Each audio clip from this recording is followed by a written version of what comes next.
Machiavelli production. Lil Chad, Slender Dad, they the tightest of kin. Friday night streaming, where the realness begin. Dive deep in pop culture, from flicks to the game. You too, we ride, never following the same. Brahma Bull, bourbon in hand, laughter on deck. He the king of the chuckle, every step with respect. Mad Chismo, cool like the breeze, edge on display. YouTube legend rising with a style that'll slay.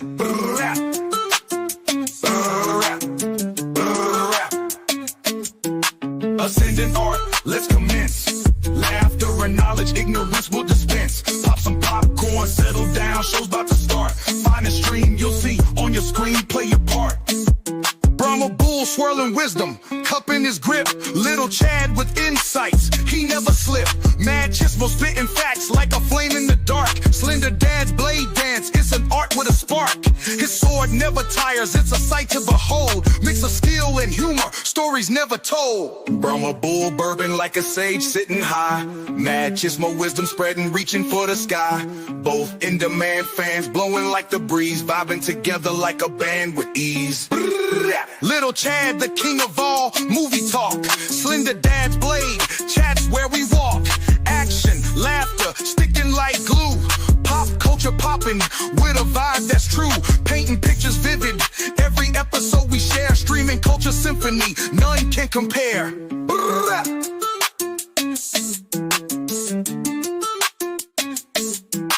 Ascendant art, let's commence. Laughter and knowledge, ignorance will dispense. Pop some popcorn, settle down, show's about to start. Find a stream, you'll see on your screen, play your part.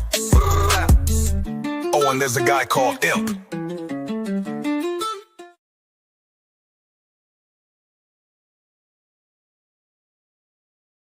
There is a guy called Imp.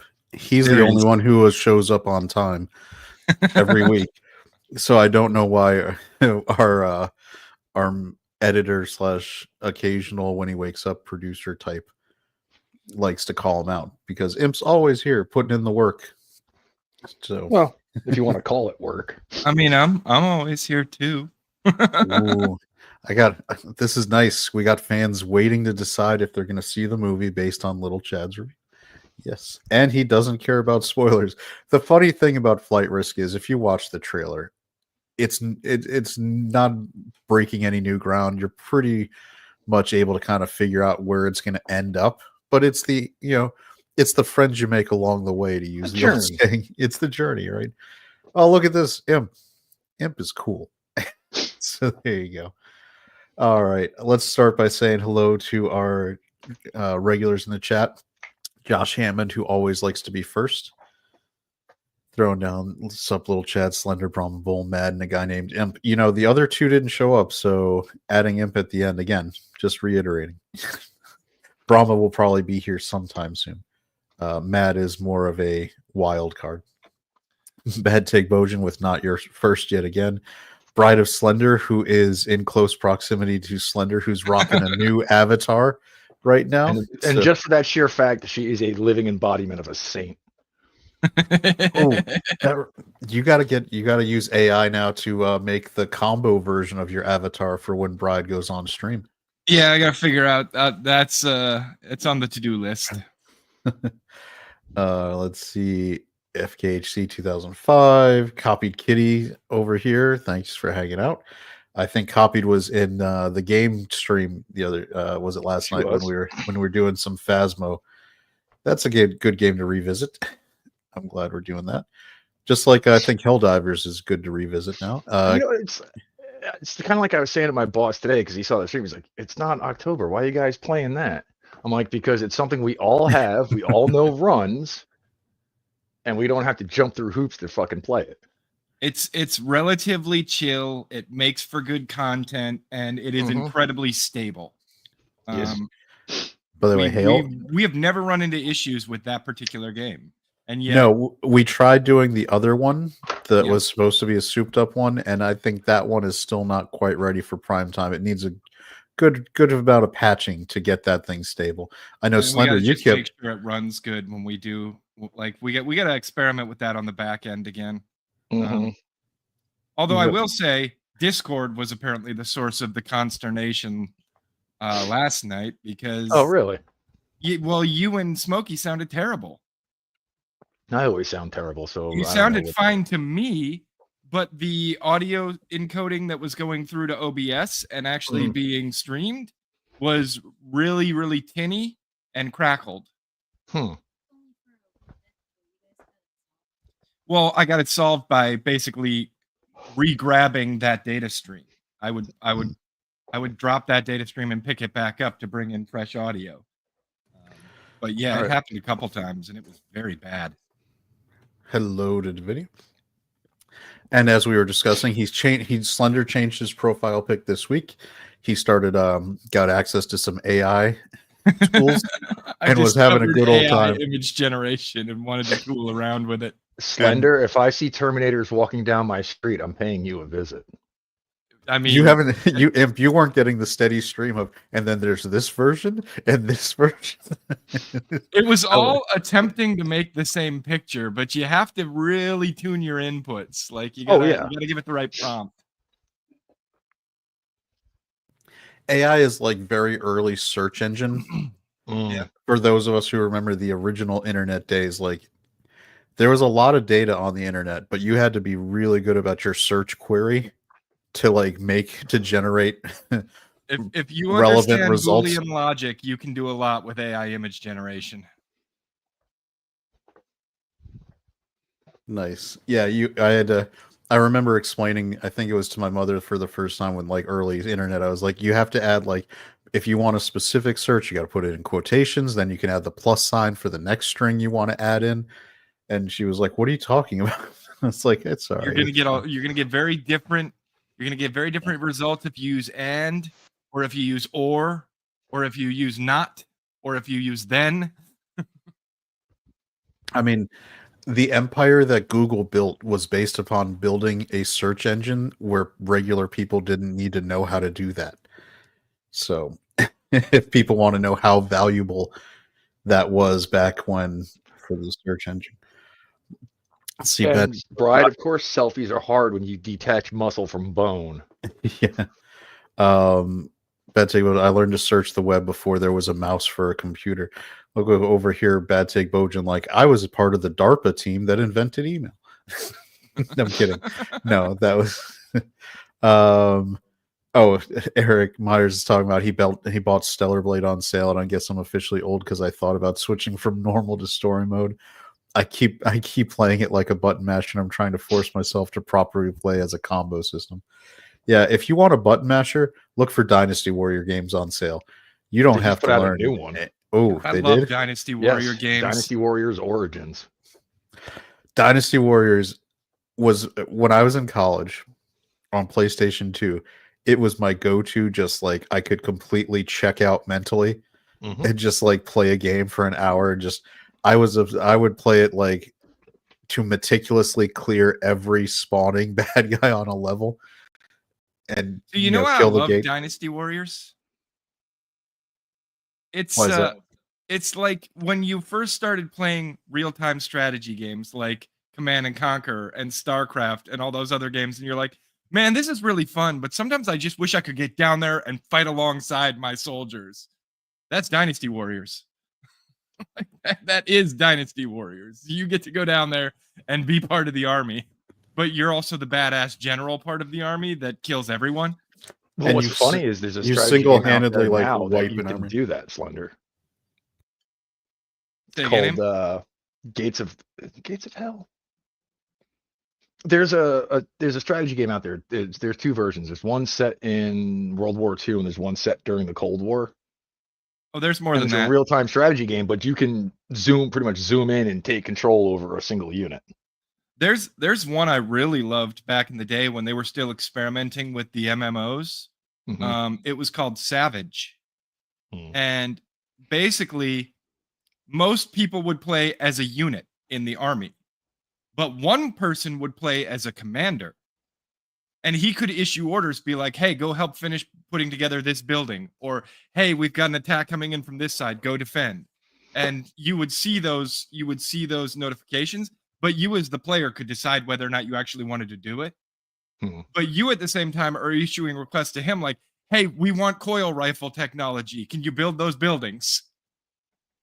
And it was fucking really cool because it was basically like you were playing a unit in an RTS and someone else was playing the commander in the RTS. And the goal was to go attack your opponents who were also being played by other players and destroy their base. I missed those games. There was a Savage too, but it didn't do very well.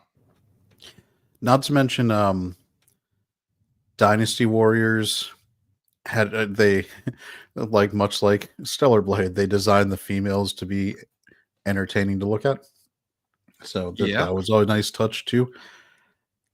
They started overwhelming, like I forget whether it was by 4, 5, or 6, where they started adding like the crafting system to upgrade your weapons. And it just started. I think they got they were tired. How do I put this? And it's all games journalists. Games journalists got in their head that they needed to somehow be a deeper, more like RPG like game. And it's like, that's not who is buying Dynasty Warriors. Dude, I'll tell you right now, my favorite Dynasty Warriors, I don't remember which one it was, but my favorite Dynasty Warriors was the one where you could make your own hero. And further, you could take it another step, and you got to also design your honor guard. See, like, character designing is not a problem. It's just, I don't need to, like, have a skill tree your honor and guard weapon. could be all scantily clad women with naganatas. There you go. That would just run around on the battlefield with you and kill everything. Oh my gosh. Oh, I gotta share this. You know what you played that game on too, by the way? This is what you played that game on. A giant ass a CRT TV. I think I had like that same, like either a generation early. I think I have a very similar TV sitting in my laundry room at the moment. Look at this at a pawn shop. They're selling it for $6.99. Who is gonna pay $6.99? I guess. Dude, that thing didn't cost $6.99 when it was made. It might have been close though. That's probably. It looks like it's probably a 27-inch TV. They think that thing appreciated in value.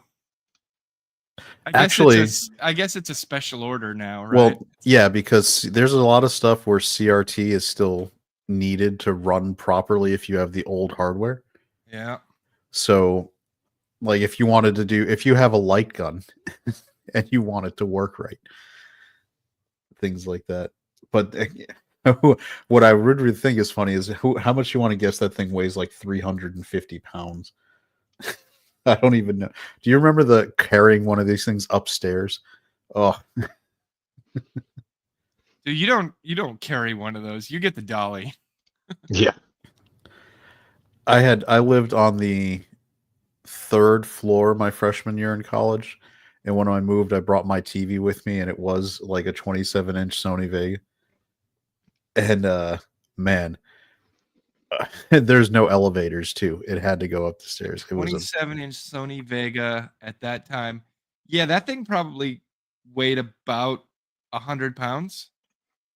It sure as shit did. It was like it was me and that up. Me and my brothers were like just heaving that thing. It would have. I think it was in 1998. I think I got it in 98. Yep. A 27-inch Sony Vega CRT TV can weigh between 99 and 111 pounds, depending upon the model. That is, yeah. This is why we all have back problems. I know. And not to mention, by the way, those things were death traps because the capacitors stayed charged. So if it ever like fell and broke on it, like you could die. Yeah, I will point out though that is not unique to televisions. Capacitors just stay charged. That's their function. I know, but in CRT TVs that big, it was enough to like roast you. Well, what it is very specifically CRT or cathode ray tube. is essentially a giant capacitor. So, by the way, Bride of Slender is saying someone who needs another TV for their kids because somebody peed on the last one. Yeah, I think that might have happened with our kids. Can I just, all right. I don't know if this is TMI. In what circumstances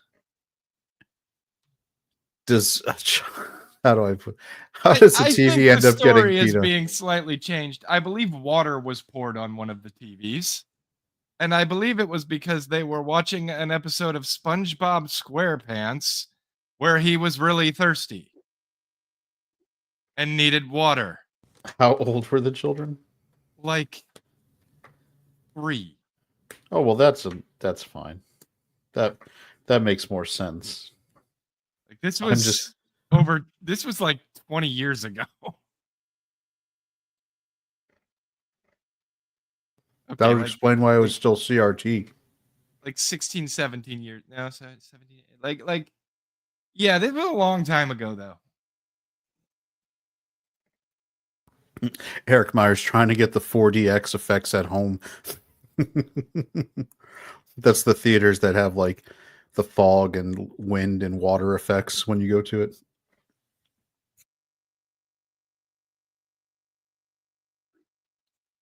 I don't know. I see this TV. It brings back memories because I played the shit. Brad ain't dropping hints. We don't need another TV in this house. I played the shit out of my PlayStation 2, my PlayStation 1, all on that same TV because it lasted for years. Mm-hmm. I'm trying to think what other systems. All right, so I think PlayStation 1 would have been the first system I had with that TV. I got a GameCube, a PlayStation 2. I wasn't an Xbox guy, so I didn't get one of those. I didn't have a Dreamcast. Trying to think. And yeah, so it was those ones because I didn't get a PlayStation 3 until I had an actual HD TV because I got a PlayStation 3 only because it was a Blu-ray player and it was the cheapest Blu-ray player you could buy since Sony was subsidizing everything to get you to buy PlayStations. Yeah. PlayStation 2 was a great system. The catalog and library was awesome and you had the backwards compatibility. Hey, look who's there. Brahma's joining. Hey, I'm behind a comment. Give me a second. You show up late and then you start whining. Kidding. Well, you said, look who's here, and nobody can see who's here. Look, it's Chip Roy from Texas. They could see Yeah. the top of your head, and that's all they need to see to know who it is. Brahma, did you have a CRT TV this style? I'm sure you did. Right? No, What? I did not have that kind. You didn't have the big squared off like Sony style one with the speakers on the side? Not with the speakers on the side, no. We had one of the big projection style TVs. Was the last one I remember after going from like the really basic 13-inch black and whites and, you know, smaller color TVs. I forget if Mad was here, he would point out that Brahma's family has mad money, so they had projection TVs when all the rest of us were buying these CRT ones. Uh-huh. Was it a big screen too? Was it like a 60-inch or something? At the time, 60, 65-inch. You know, one of the gigantic boxes, you know, just huge block. The ones where you Dad actually had one of those when I was a kid. He had one of the projection TVs that had like the big fold out mirror, and then it had the 3 projectors. One was red, one was green, one was blue, and Yeah. it projected them all on the mirror, and then that reflected up onto a projection screen. Yeah, rear projection. Those were so weird, and I remember I Mhm. loved it because you could cover up one of the colors and it'd make everything look weird. 'Cause it Yeah, I changed mean- the entire color. So when those projection TVs all still work the same way, they just moved it all into the housing of the TV instead of it being out. Right. 'Cause they rear project on projections- the rear of it. Yeah, so rear projection TVs were also really funny because if you ever jostled them, the projectors could get slightly out of alignment, and so the colors, like Slender was talking about, would go askew because they were designed, you know, to project at certain places to create the colors to make the picture quality good. So if you ever bumped it and one of those little light projectors got a little off, it would like All people of your would pixels were screwed. People would be green Yep. and stuff like that. And then you'd have to one go through corner this of the TV that was wrong, and then you'd have to go through and do calibrate the all whole of it. calibrations thing. Everything would have a like weird 10 blurry minutes. outline that was a different color. Yeah. With those rear projection TVs, you were not really supposed to be playing video games on them either. They could burn in if you left it paused for. Oh, dude, my dad would take a never while. let me play my video games on that. I had my own little TV in my room that was like, I think it was like a 15-inch. That was mine, and I just sit like 2 feet away from it, and it was like having a big screen. Yeah, that's what I did. Bad take, Bojan. 13-inch black and white. My in-laws had one of those huge TVs the size of refrigerators. Yes, they were huge. I can tell you the first time my family ever got to the point of having like the rear projection TVs, the big screen, it was right around 2000. And I remember distinctly because it was fairly new. Like I think they got it at the tail end of 2000, very beginning of 2001, because that TV was less than a year old by the time they had burned the frickin' Fox News logo into it. Because it was after 9/11, and so they just had it on Fox News for like 3 weeks straight from sun up to sundown. Because my dad was retired Army, my brother's Capitol Police officer. Like there was all the reasons, and my mother at the time worked on Quantico, the Marine Corps base, so they were news 24/7. It reminded me of that South Park episode when they came back from 9/11 and Stan's mom was just on the couch just staring at the news. And that's why it was funny enough. That was why Fox News was one of the first places where their logo started rotating, because they started getting so many complaints about burning the image into the TV, because all across the country people had Fox News burnt into that. It's called branding. Soul Assassin, my grandmother had the Home Shopping Network box burnt into the screen on her TV. Yeah. The only thing I've ever had burn into one of my screens, Imp Brahma, you guys might appreciate this, but the little health bar from Subnautica, I played that game so much that the health bar in the bottom left corner burned into my LCD, and I had to do the old the pixel refresh where you just run it and the TV flashes random colors for 15 minutes to get it out of the LCD. I've never had one have to do it. Yeah. I've never burned anything I into played the that TV. game when I picked it up many years back. I played it pretty much nonstop. And I think and the problem is, like, the rest of the screen is animated. That health bar is not. So it's just there on the screen the entire time you're playing, and it actually burned in. I played it so much. Like Soul Assassin's grandmother, a buddy of mine, his mom had the QVC phone number burned into the bottom of her TV, because that TV was on QVC 24/7. QVC, man. Even when she wasn't home, it was still on. Man, QVC was like the Amazon, like random Amazon shopping at 2 a.m. that you do now on the computer. So Vic Fontaine says he had the Mitsubishi 35-inch CRT that weighed like 200 pounds and then falls up. Thank God I didn't get the 40-inch that weighed 300. Yeah. The weight to additional inches. People don't understand. Like you get a flat screen now and you add 20 inches and it only adds 3 pounds of weight. Now you get like if you added a 5 inches to your display size on these CRTs, you were adding 150 pounds.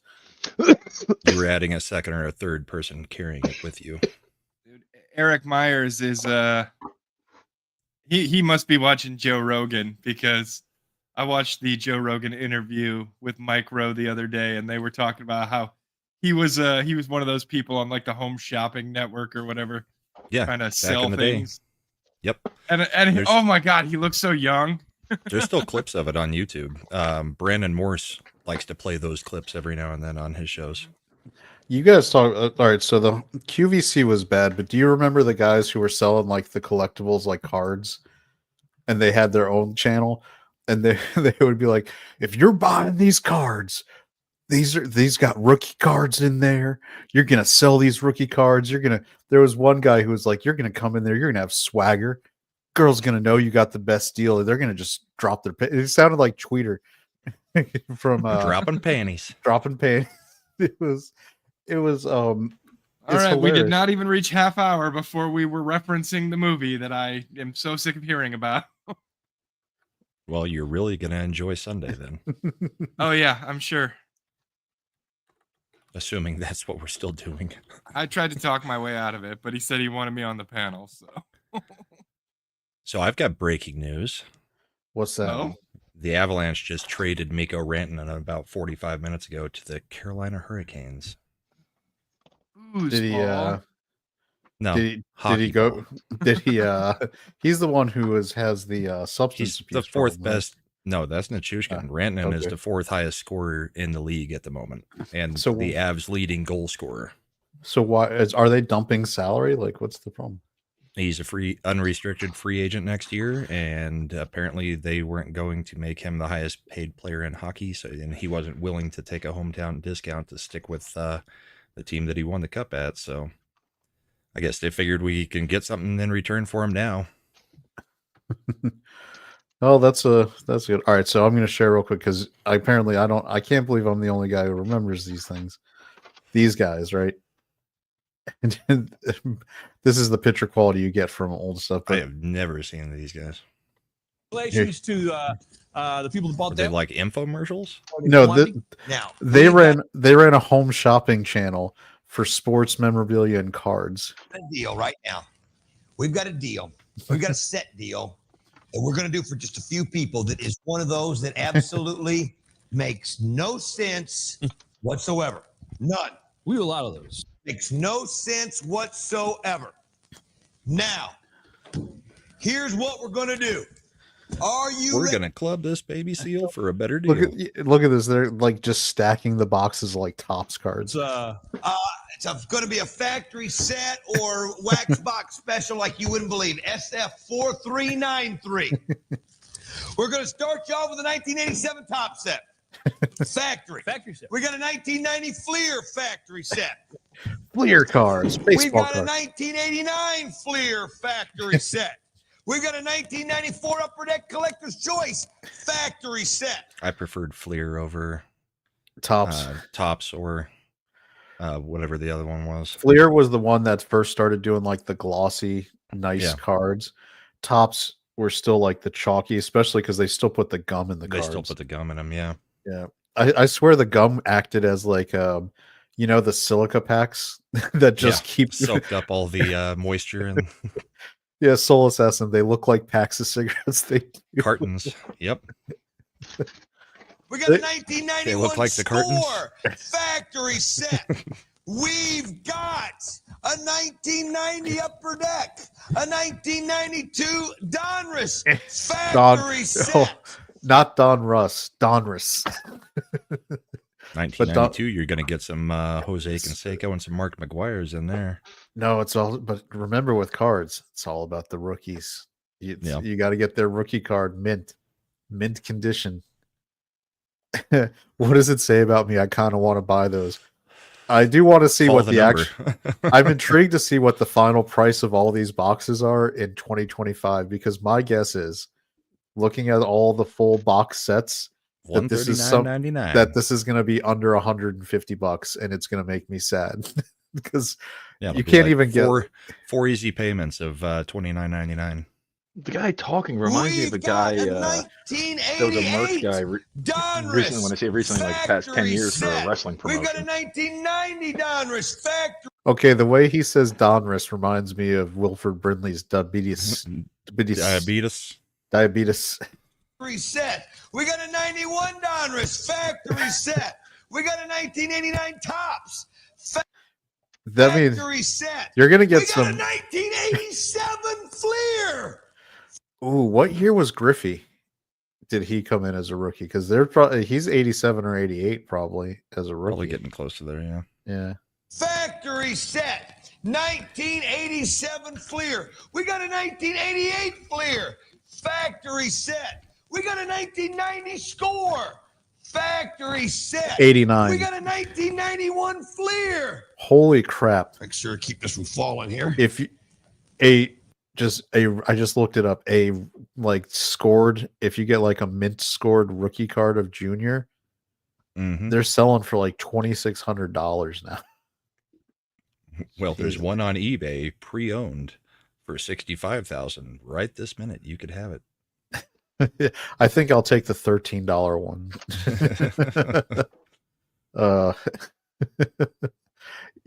He's going full Paul Heyman on with the 1987 fleet. He is. This is how you got to do it back then, man. You got to get people to buy this stuff. That, by the way, that is a crap ton of baseball cards. I really do want to see, because right now a pack of cards is like $10 and you get like 6 or 7 cards. It's ridiculous how much cards cost. Costco has a Ken Griffey Jr. autographed 89 Upper Deck rookie card for $40,000. Tops vending box looking for Frank Thomas rookie. And it's autographed. Oh, right there he goes, Frank Thomas rookie. 1985. How long has it been since we've had this? A 1985 Tops traded. But that's not all. We've got a 1987 Tops vending box. And then, just because we can, we've got a 1987 rack box with over 1,300 cards. A 1987 Tops rack box with over 1,300 cards. Bad take, Bojan. I have a complete set of the Chicago Cubs 84 Tops cards. They're now worth $20. I mean, it How depends. is this guy They've yelling and devalued. simultaneously making me tired? 1,300 cards. Are you ready for this, gang? We're going to give you the jumbo box, the vending boxes, and 1, 2, 3, 4, 5, 6, 7, 8, 9, 10, 11, 12, 13, 14, 15. All right, real quick before he says it, Multiplication is hard. let's get everybody's final prediction on the cost. Slender, what do you think this 14 boxes plus all those other sets that he just put up front, where do you think the cost is going to be? $19.99 plus shipping and handling. I think you're a little bit under. Okay. Brahma. $129.99. All right, Imp. I was gonna say $99.99. All right. Oh, I'm sorry. I'm sorry. 6 easy payments of $19.99 plus shipping and handling. That's actually, they probably 120. will say so. That's 120. All right, so that's good. Like I said, 4 easy payments of $29.99. Yeah, so we got Eric at 250 and we got Bad Take Bojan at 210. I'm gonna say that it's gonna be $159 with 4 easy payments of $39.99. Let's see where we get. 16 factory sets, 18 vending boxes, and a rack box. 19 sets and boxes, barely $10 a set. Barely $10 a set. $199. Are you ready for this? $199. I honestly, I think. All right. So who's the closest without going over? Without going over? That's shop prices right rules. Always. I said I mean, I was at $129.99. And so I think so. It So might it's have been probably me. you. Yeah, I was at 160, but man, that is still a great deal for that many cards. Are they like throwing now. in anything else if you call in the next 5 minutes? Let's see. But wait, if you order now, including 1987 Fleer. Now I'm going to get a price guide out and book these out, because this one here, we I'm can going to book actually them out. and it's going to blow your mind Yeah, when you see Eric called it. But what wait, this if you deal call now, literally goes for. The 1987 Fleer alone on this, the 1987 Fleer set alone is over $50. 87 Tops rack, 87 Tops factory set, 89 Tops factory set. Are they filming this in some guy's basement? yeah, they basically ran it that way. You know, you didn't see Saturday Night Live made fun of this once. They had like Will Ferrell out there as the overly excited guy trying to get you to buy sports memorabilia. Chris It is Farley a could have done this. Set. You got 87 and 90. the price guides. I remember getting my 1985 Wizard Tops price traded. guide when I Like was you walking said, Don, that was around the business you've conventions to decide if it was a comic book I should buy. seen one of those things around since we've had one of those. 85 tops traded. 88 Donruss Factory. 90 Donruss Factory. 91 I'm just skipping Jordan ahead. Cards in the 94. Oh. Michael Jordan cards in the 94 collector. They're trying to sell you on the fact that they had a Jordan baseball card in the 94 set. Oh, goody. Because that's what everybody remembers Jordan for. I miss infomercials like this. It looks like they didn't change the price for anybody. 90 upper deck, 92 Donruss, 91 Donruss, all factory sets. For those people that say, All right, the way he says Don Russ is just so frustrating. Donruss. I feel like the way this is he says everything is frustrating. you know what? This is the kind of content that would be good for Mad's channel if he did an updated version of this with his personality. I think it would be pretty funny. That was one of my many "he's the weird kid" evidence that I like to watch infomercials. Yeah. Infomercials, like this could be a trivia game, like Price is Right meets infomercial. Oh, you know what? I absolutely loved the hell out of playing Supermarket Sweep. So I think that there's definitely a market for people guessing prices. I mean, Price is Right has been on 60 years doing that. Yep. Yeah. This wasn't the same after Bob Barker, though. Yeah, who is it now? It's Drew Carey, right? Drew Carey. Yeah. Skinny Drew Carey. I don't like skinny Drew Carey. I don't care about him one way or the other. Drew Carey, I don't mind him, but like he's never been the funny one. No, not in Whose Line Is It? Not in the Drew Carey Show. Yeah, like he's one of those people who has been carried by everyone around him for a long, long time. And I don't necessarily think that's a bad thing, but I don't care. He's nothing special. Yeah, I mean, the Drew Carey Show was funny. It was a little different. It was a little different when it came out, but yeah, I don't know. It kind of. I mean, I didn't know. I he was, and Whose Line Is It Anyway? He was just kind of the host. And that was because he couldn't do it. Yeah, and that was an English show where they did Americanized it. Yep. But half the guys on the English version of it were on the Americanized version. Oh yeah, it came over. It was Ryan Stiles and Colin Stiles, Dieter, or whatever his name. What is his name? Colin something. Wayne Brady. Wayne Brady was the Americanized version. Was it? Is Wayne Brady gonna have to choke a bitch? Excess getting a vote tonight. Yep, it's going on right now. All right, let's go ahead and we'll get to this. I know some people were waiting for this. Am I sharing? We're wrong in sharing. I clicked the wrong tab because they're right picture next in to each picture. other. Yeah, we're incepting. Flight Risk. Oof. I'm guessing. Did you guys talk about it all last night, or did you not even bring it up? So this is Mel Gibson's new movie, starring Mark Wahlberg, the guy from Topher Grace from That 70s Show, and the cold-hearted lead bitch from Downton Abbey. Yep.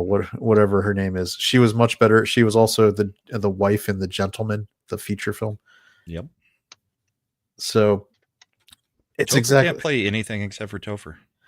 But that's exactly, he was perfect in this movie because the character was a Weasley like accountant for the mob who's just a computer guy, which that's Topher, right? So there you go.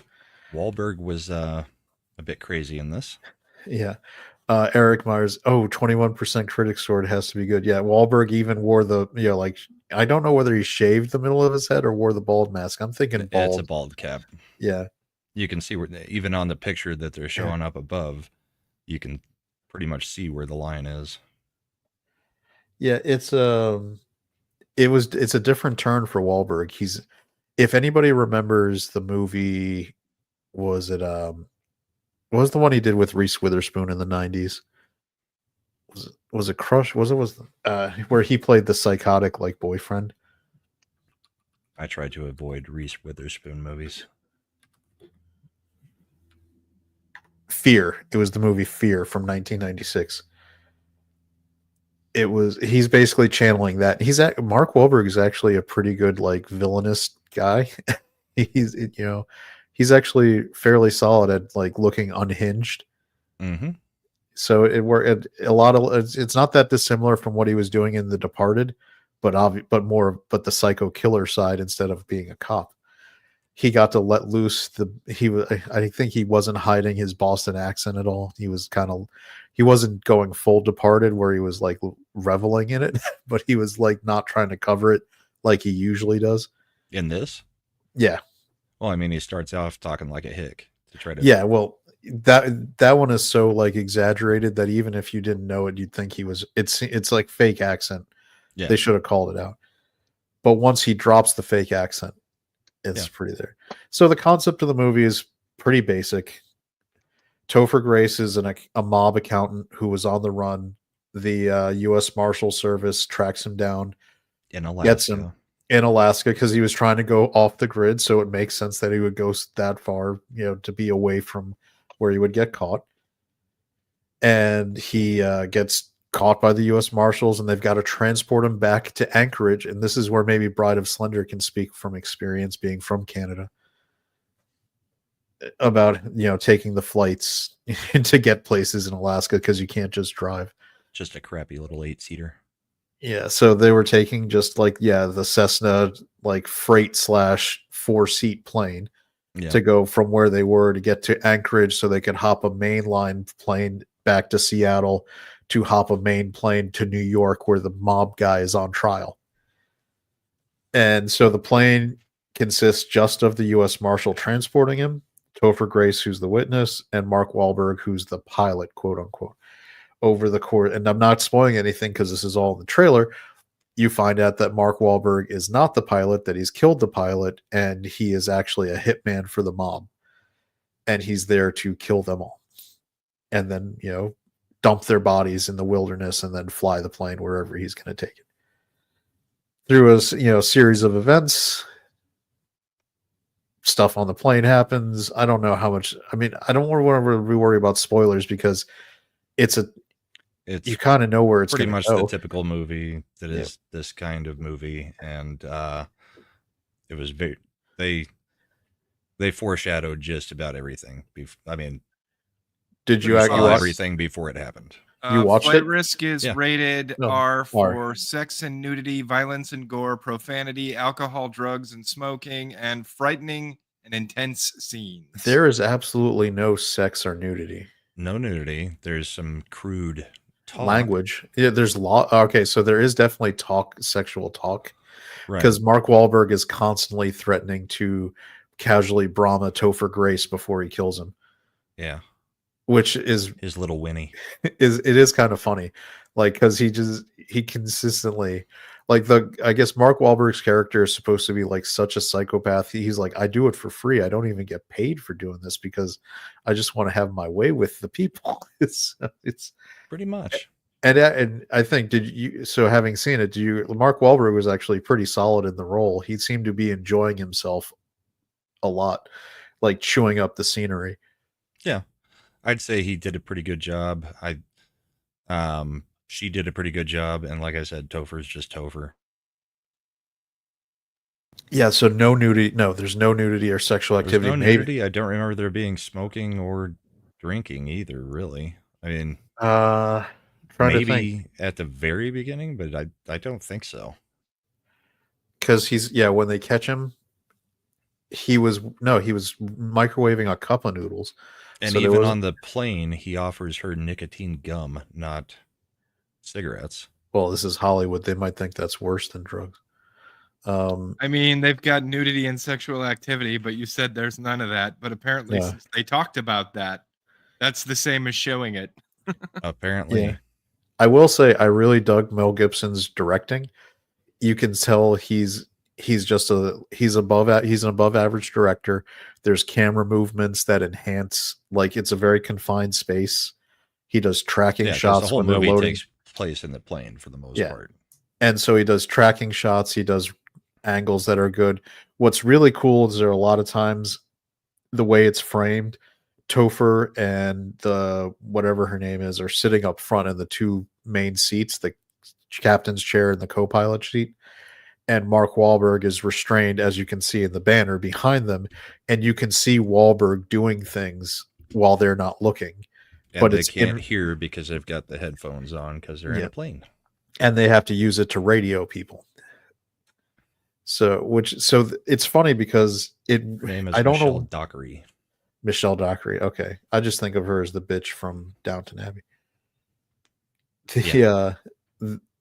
What is it? The movie is organic, very organic, and there's a reason that, given why would you put headphones on when you've got a prisoner? Because you have to do it to be able to talk, communicate, and radio the people who are trying to guide you in, because you're not a pilot.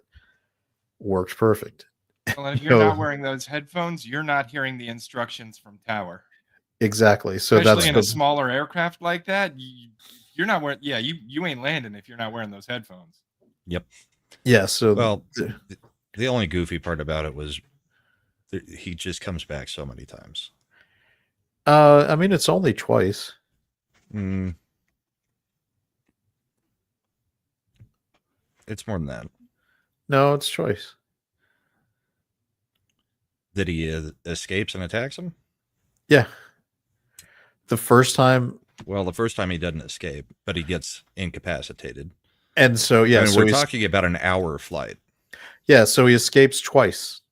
The first time when they have him hooked up, and they telegraph it, because the way they hooked him up, even I was thinking, and it was actually perfect because they had Topher Grace be the one who was setting up the restraints.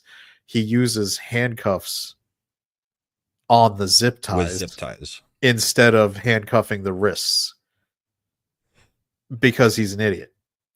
But it's of course the second time he's in the handcuffs, and that doesn't do it either. Well, that's where Mel Gibson really went a little bit passion, because you get a close up on what psychopath Mark Wahlberg had to do to get out of the handcuffs, and right. It's something that pretty much anybody probably could do to get out of handcuffs if you had the will and the drive to do it, but any normal average person isn't doing that. I mean, that when they close up on it, it threw me off. Yeah, but that's Mel Gibson. But then even at the end, I mean, he technically is up and at it again after what she did to him the second time he escaped.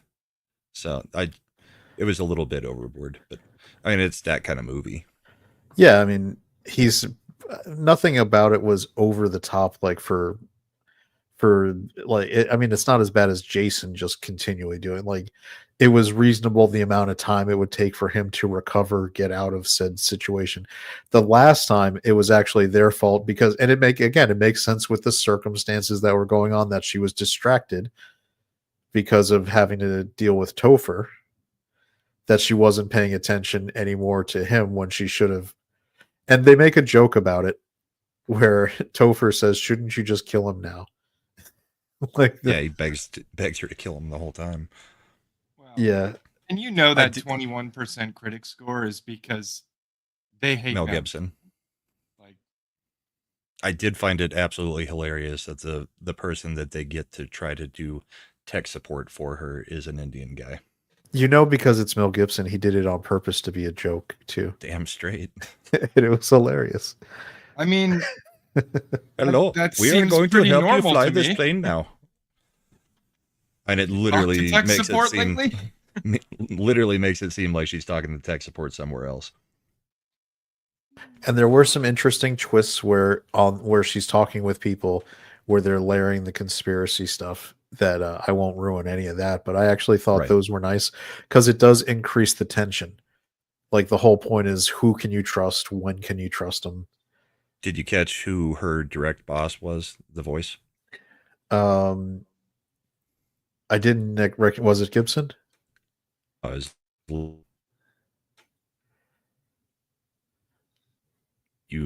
Remini, right? Oh, did you? I got you roboted for a second. Did anybody else have that issue, or was it just on my end? I didn't hear what he said. Yeah. No. What'd you say? So her direct boss, the chick, is Leah Remini. Like from Saved by the Bell and Church of Scientology Scientology fame. Yeah. King of Queens. Yeah, I knew I could. Another Hollywood cancel. I knew I recognized it from somewhere, but I just thought it was. You know what it sounded like to me? The Marge Simpson, the actress in real life, Julie Kavner or whatever her name is. She had this similar kind of voice. Yeah, maybe. So just be aware, it's Eric, just she's voice not acting. in it. Her voice is. She's they talked to her on the phone a few times. Meanwhile, now I can't stop thinking about Austin Powers. Specifically the scene where he's like, no, I'm just going to close the door and assume everything went to plan. What? How about I've got a gun in my room. You give me 5 minutes. I'll go up there. I'll get it. I'll come back down here. We can do it together. It'll be a bonding experience like we talked about in group. I had the group liquidated. They were insolent. You just don't get it, do you? You don't. It's I thought overall it was a fairly good movie. I mean, it's a good see it one time type thing, and yeah, I mean, forget about it. The runtime is reasonable. It's like an hour and a half, and 24 minutes. Yeah, 91 minutes is what it said on the Googles. Yeah, when you would show up to help us hunt ghosts last plus, night. Well, I had to stop and pick up eggs because we were out. But but I did, yeah. But if you're gonna get 20 plus minutes of trailer because they put a ton of trailers on this thing. Everything runtime without credits is about an hour 24. Everything that is R-rated coming out in the next 6 months got a trailer on this movie. I'm actually intrigued. Next week, Companion comes out, and that movie looks a little weird and interesting. What is that one? Companion. That's the one with Jack Quaid. It's by the same people who did Barbarian. It's kind of a horror thriller. Okay. And then Jack Quaid. So I had 2 trailers with Jack Quaid because we also got the Novocaine. Is that the guy from The Boys? Yes. Okay. Yes, Shifty. Flight Risk looks fun because Mark Wahlberg seems so nuts. He really just enjoys chewing the scenery in this one. He's having a good time. And I think him and Mel probably get along because they work together on Daddy's Home too. And usually guys don't like come back and work. And Mel Gibson was just the director on this one. You're not going to sign up to do that if you didn't have a good time working together. Yeah. And I still think it's a shame that Mel Gibson doesn't get more work as a director because he's really good at it. And it's still that something where they just cancel him. So, of course, now he's going to be busy being an ambassador to Hollywood. So, while also doing The Passion Part 2. This time it's personal. Or Resurrection Boogaloo, whatever. His description of what he's trying to do in the on the Joe Rogan show sounded a little bit out there. Like he's going to start with The Fall of Lucifer to do The Passion Part 2. Yeah, because it's like me explaining stuff. You have to, if you're going to do it right, you have to go back to the beginning. To the beginning. Well, you see the Ottoman Empire. It's like we'll get there when we get there.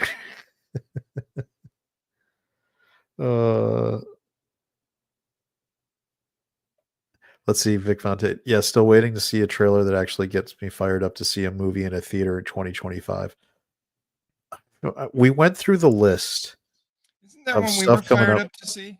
There was probably about 10 that I would like to see this year. There was a couple. I know Slender keeps because he hasn't seen any of them, but Mission Impossible: Final Reckoning is one I want to see in the theater. Yep. But you haven't even seen any of it. We have to do a full mission. Not even. I'll streamline it just to the Mission Impossible 3 on. So what about the one with the Oh yeah, K. Hu Kwan's trailer, The Love Hurts. That looked pretty good. Love Hurts looked fun. That one's coming out in a couple weeks. It's a Valentine's Day movie. And there was something in March you insisted I go to the theater to see. Ooh, 7 is getting a re-release in a few weeks, so I might see that in the theater again. I will not. What, you didn't like 7? All going back into theaters in February as well. Don't Like the don't first ask me 4. stupid questions, Chad. What I just don't Who's the understand lead why actor in Seven? Brad Pitt and Morgan Freeman.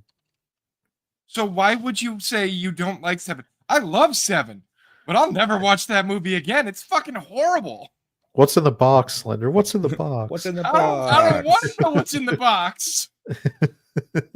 That movie,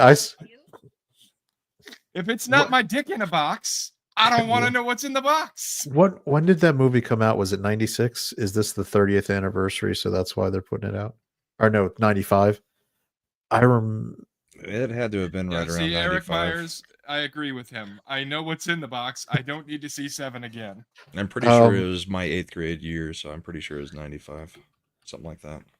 So yeah, 'Cause we were talking about 1995. it on field trips to museums. So this is funny because my brother had left to go to college and he came back. And so when he was coming back over fall break, I guess I would have been probably around 14 then. I was like, let's go see Seven. That looks pretty good. And he's like, all right, I guess. And so we went and saw it. And he's like, why did you get me to see this movie? And I was like, because it was awesome. That movie was great. I had the soundtrack. Wait. Is the new Fantastic Four movie the one where Pedro Pascal is Mr. Fantastic? Yes. I'm sorry, I'm so fucking sick of Pedro Pascal. I will not watch that movie on print. Bride of Slender. I don't want the box. I don't want I'll the watch it box. for Vanessa Kirby. I mean, you're going to have to, Brahma. You're going to be on 4 shows in 1 week where they talk about it for 3 hours. At least 4 shows, yeah. And you know how long we're talking about it on this show? Probably 20 minutes and then move on. Yep. It's like, I just cannot deal. Like Pedro Pascal, I don't know what happened. I don't know why he's like the most popular actor in the fucking known universe right now. I don't consider him that great. And they just cast him as everything now. Because it's all Disney stuff that he's in.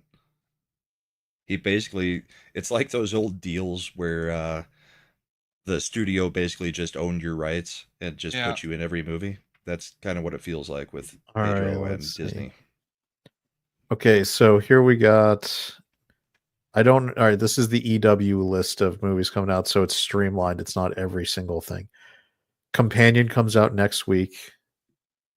That it's missing Dogman, which is going to be big with kids, but yeah.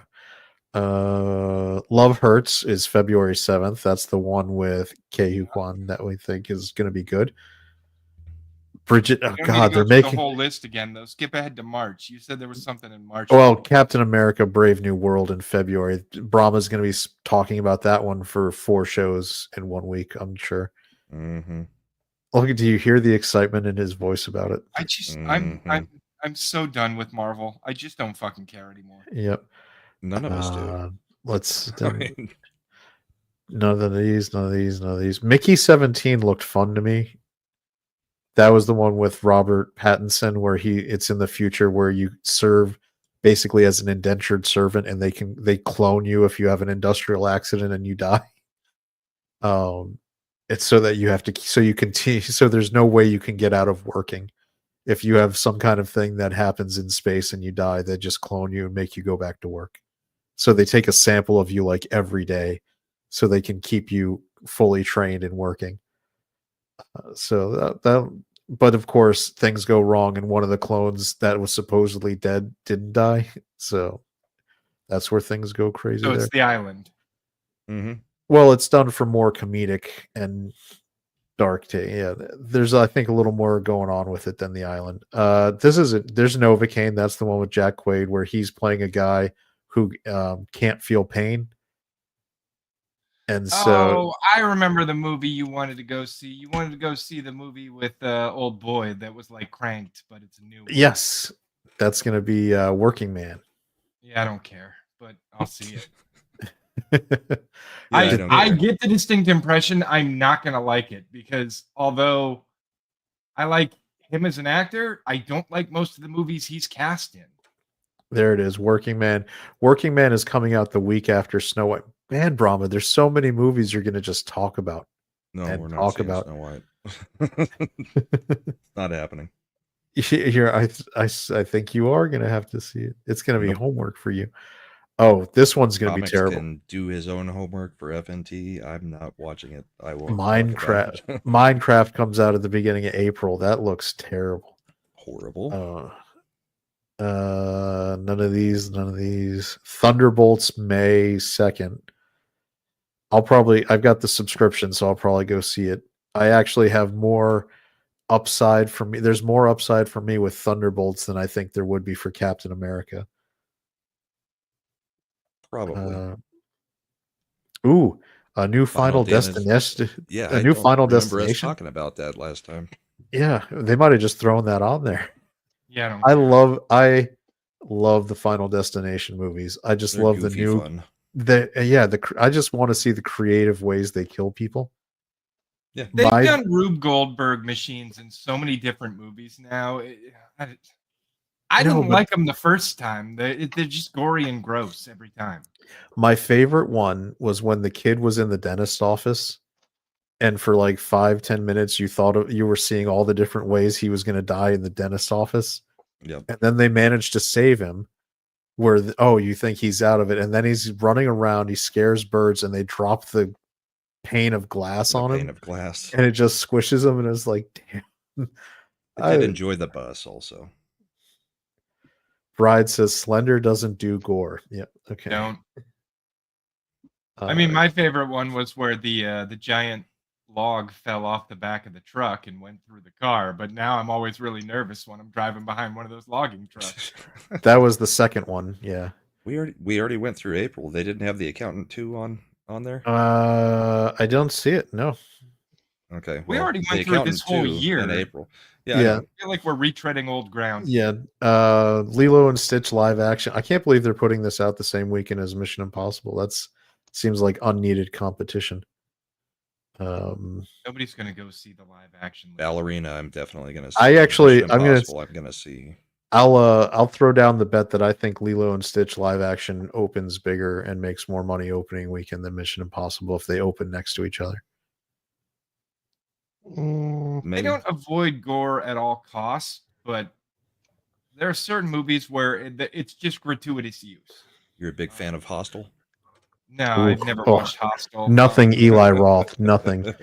But I was not a big fan of most of the Final Destination movies. I'm not a big fan of what are the ones where the dude with the pig heads and he's Saw? Saw. I hate the Saw movies, except for the first one. The first one was okay. So breaking news: Vance had to do tie-breaking vote, but Hegseth wins 51-50. So McConnell, Murkowski, and Ernst, or not Ernst. Yeah, I'm guessing it's terrible. No, I thought McConnell was voting for him. I think it was Tillis. No, like I saw it on Twitter. Weird example here, right? No. Oh, okay. Weird example here. I fucking love Evil Dead. I think they're amazing movies. Now, Ash versus Evil Dead, the show, there's a lot of gratuitous fucking gore, and the new Evil Dead is gory as fuck when the originals weren't. I Actually, don't like the remake. They were. They really weren't. I mean, yes, there was the scene where Evil got at his hand and he lopped it off at the wrist, but like they leaned so heavy on the gore in the remake. Are we talking? All right, so I'll tell you the newest one went way more gore. Yes, it did. It fucking did. I'm talking about the one where it was in the apartment. Yep. And I liked it. I thought it was a really good movie. I hated that. What was it? Was it Evil Dead Rise was the name of that one? Yep. Yeah. Came out in the last 2 years. Like they've but it was good. Such a different direction with Evil Dead. You know which movie you would actually like because it's got a little bit of gore but not too much? And I don't know if you've seen it, but it was Happy Death Day. That's one of my surprisingly good kind of slasher, but it's got a little more going on movies. Yep. It's basically Groundhog Day. Groundhog Day with her dying at the end of every day. Yep. Huh. You haven't seen it, Slender? I don't think so. I think you'd like it because it's not bad. The gore is usually done humorously, and it's not too bad. I don't know, because like Eric Myers just brought one up, Machete. That movie's gross. I don't like it. Remind me never to have you sit down and watch Violence Jack. I don't even know what that one is. They're not my kind of movies. It's anime/manga done by Go Nagai. All right. Speaking of throwing down a marker, I know I've said it before. I think Ballerina just tanks. I don't care. I'm going to see it. I know that you like Anna de Armas, but she doesn't I draw like crowds. every other John Wick movie. Like, did you know that every other one, 1 and 3, and this would be? Oh, you're doing like the opposite. Oh my God, we've already had all these conversations about this topic. I know. Waste the rest of the show on shit we already covered in another show. Oh no! Do not watch The Audition. That would be terrible. I will not. No, that was one of the more disturbing things. Oh no! It's Japanese horror, and you know what Japanese horror does. It does not pull punches. Japanese horror makes me take my TV out of the bedroom because I can't fall asleep while there's a TV staring at me. Japanese horror, if you've ever seen the end of Poltergeist, makes Slender like them, where they take the TV out of the hotel room and shove it down the hall. I literally took the TV out of the bedroom, I put it on the dining room table, and I covered it with a blanket because I didn't even want to be able to see the light from that TV screen under the door, just in case it came on in the middle of the night. Ain't nobody coming to get me in 7 days. No, we're coming in 2. All right, let's get this to. Thank you, Eric. What does he think? What did he say here? At least he gives a shit about the things we listed on our title instead of, hey, let's go over these reviews. Wait, let's go back and do the thing we did 3 weeks ago again. I am about to Slender switch. wants to talk about Castlevania. I had it queued up to switch to. We have a nice flowy conversational show. And next week we can go from July to the end of the year. Because the short answer to your question, Eric Myers, is no. No, it has not. Wow, that number came down. This is the whole thing. This isn't. This is all right. Click this. Let's get to season 2. But it's season 2. 92 and 100. This is batshit insane. I'm telling you right now, this is bad. Bride of Slender needs to get in there with a sandwich because Brad Take Bojan apparently says it sounds like you're hangry. I had some gumbo. I'm good. It's this show that made me angry. This show ruined my whole fucking day. Somehow I don't think it's just the show. No, if you know Slender long enough, when content is here's the pro tip. If it's content for something he genuinely likes and they butcher it, it ruins his day. It's like someone just like peeing in his lunch or something. It just like pisses him off. And Castlevania is something that Slender really liked. Castlevania, really, it's like his go-to example of how to do things well. Yeah. And then they did Castlevania Nocturne, which did everything wrong. I've seen him upset, and this is actually, I think he's more angry with this because he genuinely cares about the franchise than when he had to sit through Witcher Blood Origin, which is probably the worst thing he's ever had to sit through for this show that we do. We haven't made him watch anything more. Is there anything more terrible than Blood Origin that you've had to watch for the show? This? I'm talking. Yeah, I guess. Yeah. So there you go. This is how bad it is. If anybody goes back into the only thing I will say topped Blood Origin, and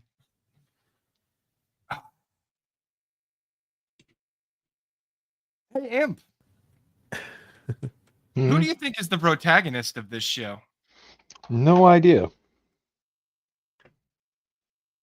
Well, they say it's Richter Belmont. Oh, no, I know it's not him. Oh, no. Yeah, it says it right there. Richter Belmont fights to uphold his family's legacy and prevent the rise of the ruthless, power-hungry vampire. Yeah. Except, no. The real protagonist of the show is Annette. This is Annette. Remember Annette from the games? She looked just like this. No, she didn't. No, she didn't. But this is Annette now.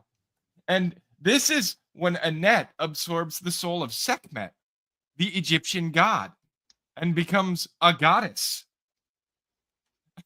So Moon Knight, season 1? I guess. I don't really know what the fuck is going on here. Now, Eric Meyer says, "I will hold on." Progressive rule book, right? Wait, no, Eric nailed it. I will guess it's the BIPOC girl boss is That the is actual. correct. That is correct. But playing by the progressive rule book, right? Can a European man tell a black woman's story? No, they're not allowed. By the progressive rule book, that is not allowed. So why in the hell is this woman and this woman writing Castlevania with Richter Belmont as the protagonist? Once again, these are two of the main writers on this fucking show. And the whole thing is just a self-insert trauma bond. It's encapsulated by this. This is a direct cut from the show. That line was said. Well, I mean, Joe Biden was president.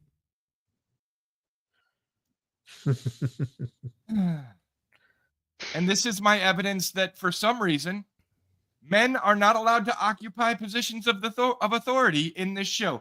To the point that they rewrote fucking history. That is a captain in the French army during the Revolution.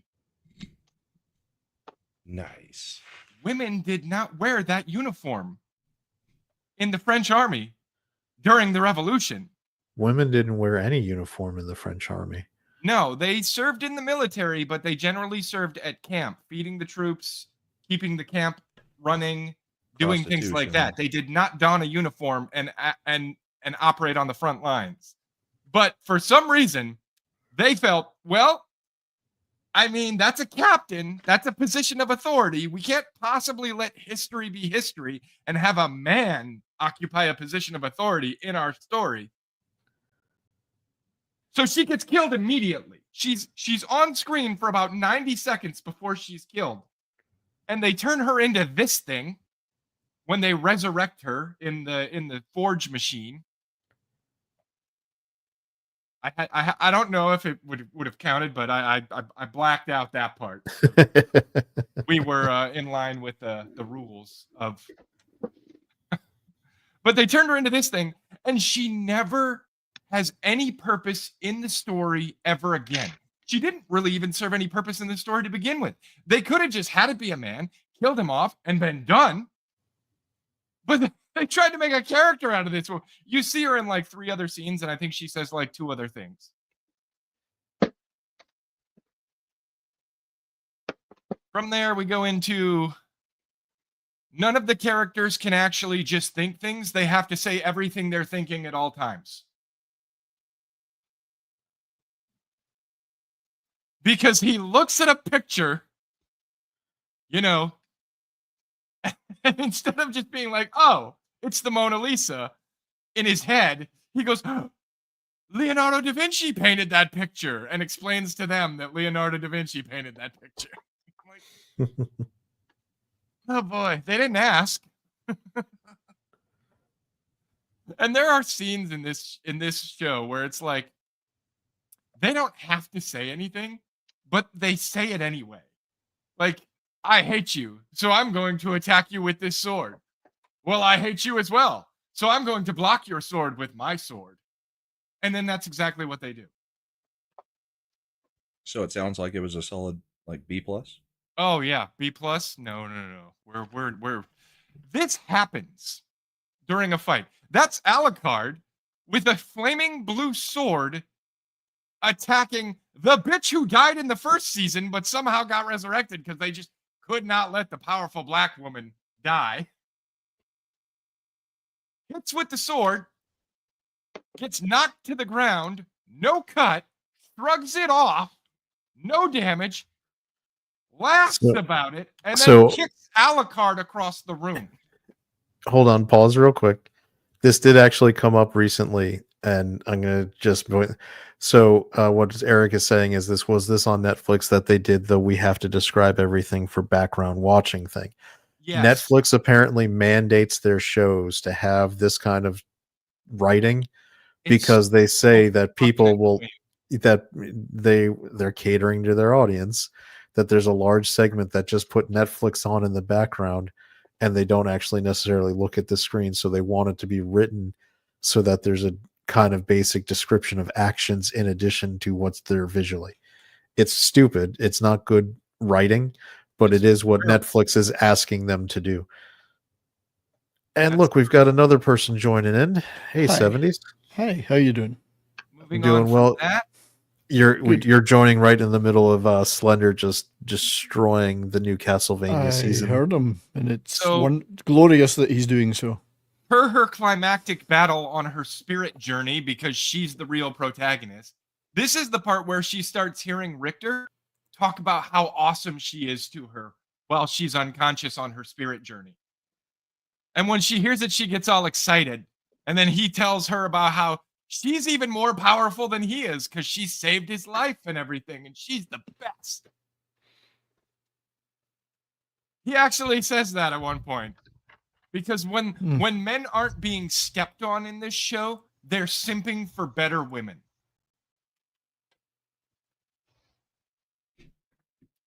And what great purpose does Alucard serve in the final battle against the big bad? He keeps Alucard her or cool Richter? because she's just so fucking hot right now. Is this Richter or Alucard? This is Richter. Richter. Did I say Alucard? I meant Richter. Yes. Yep. I'm Okay, getting there you so angry I can't keep my fucking words straight. But yeah, she's apparently, because she's possessed by a god and trying to repossess the other two souls, because this god has 3 souls, but she's trying to repossess the other 2 from the evil white woman. she's the righteous black woman. But since she's a god and she's in a mortal body, like the body is burning up and is going to be destroyed. So not Alucard. Richter's purpose in the final battle is to make ice so that she doesn't burn up. That's Richter Belmont, strongest fucking Belmont to ever live. Make ice so that someone better than you, stronger than you, faster than you, and able to do what you can. Richter's great purpose in life is to be an ice maker. He is a cooler. He is the guy that waves the fan behind the Empress. It's so fucking infuriating. And look, there's evil, right? There's the face of evil. Those are 2 of those are 2 souls of Sekhmet, the evil bad ones. And if we go all the way back to the beginning here, this is the righteous soul of Sekhmet. Anybody notice the difference? What's the difference? Yeah. Hold on, I didn't One's a quite white make it furry out. and one's a black. Could you show me the evil one again? Yeah. Going all the way white back furry? to that. Evil. Okay, so all right, so just real quick. Oh, no, I wanted to take it in. I don't know, maybe I just can't see clearly what the main obvious difference would be. I'm telling you, those 2 women who were the main writers for this freaking show, basically. Oh, Eric, you should know when Slender gets really tuned up about a show, he'll get a full slide deck ready to go break down how terrible these things are. This whole season was in fact a racist rant about how I hate myself, but it's the whole world's fault that I hate myself, and I just need to realize that I'm better than everyone. It is a self-insert, just rant at the world. I do not know how it is pulling a 92% audience score, because most of the people are like, "Oh, it's better than the first season." And the first season had problems, but they really improved the pacing and the character depth was great in this season. And I'm like, did we watch the same season too? Because this is fucking garbage. None of the characters are consistent. None of the characters are coherent. They say Richter Belmont is the protagonist, but I shit you not. He has a 5-minute thing at the end where he kills the other big bad who absorbed this big bad's powers. But the only reason that's there is because somebody in the writer's room was like, so we beat the big bad, but Richter hasn't really done anything. Shouldn't we have him do something? And they were like, oh yeah, give him a quick 5-minute fucking sequence where he kills the new big bad. And apparently in this mythology, gods aren't gods. They're just vampires because as far as I can tell, gay Aztec vampire from the New World from season 1, like he turns into a giant flying snake that shoots lightning. Almost like he's Quetzalcoatl. Say that. What was that name again? Quetzalcoatl. I don't know how to actually pronounce it. I've always pronounced it Quetzalcoatl. That's better than sure. LCOATL. Something like that. You were semi-close, Slender. Yeah. Is it Quetz? Is it not Quetz? Yeah. Quetz? Quetzalcoatl. Also, someone has an interesting point. If no one is watching the screen, they can't see anyone's color, so they're not gonna. The overly descriptive. Yeah, the virtue signaling is wasted. Then. Yep. Dude, the story is incoherent. The setting is incoherent.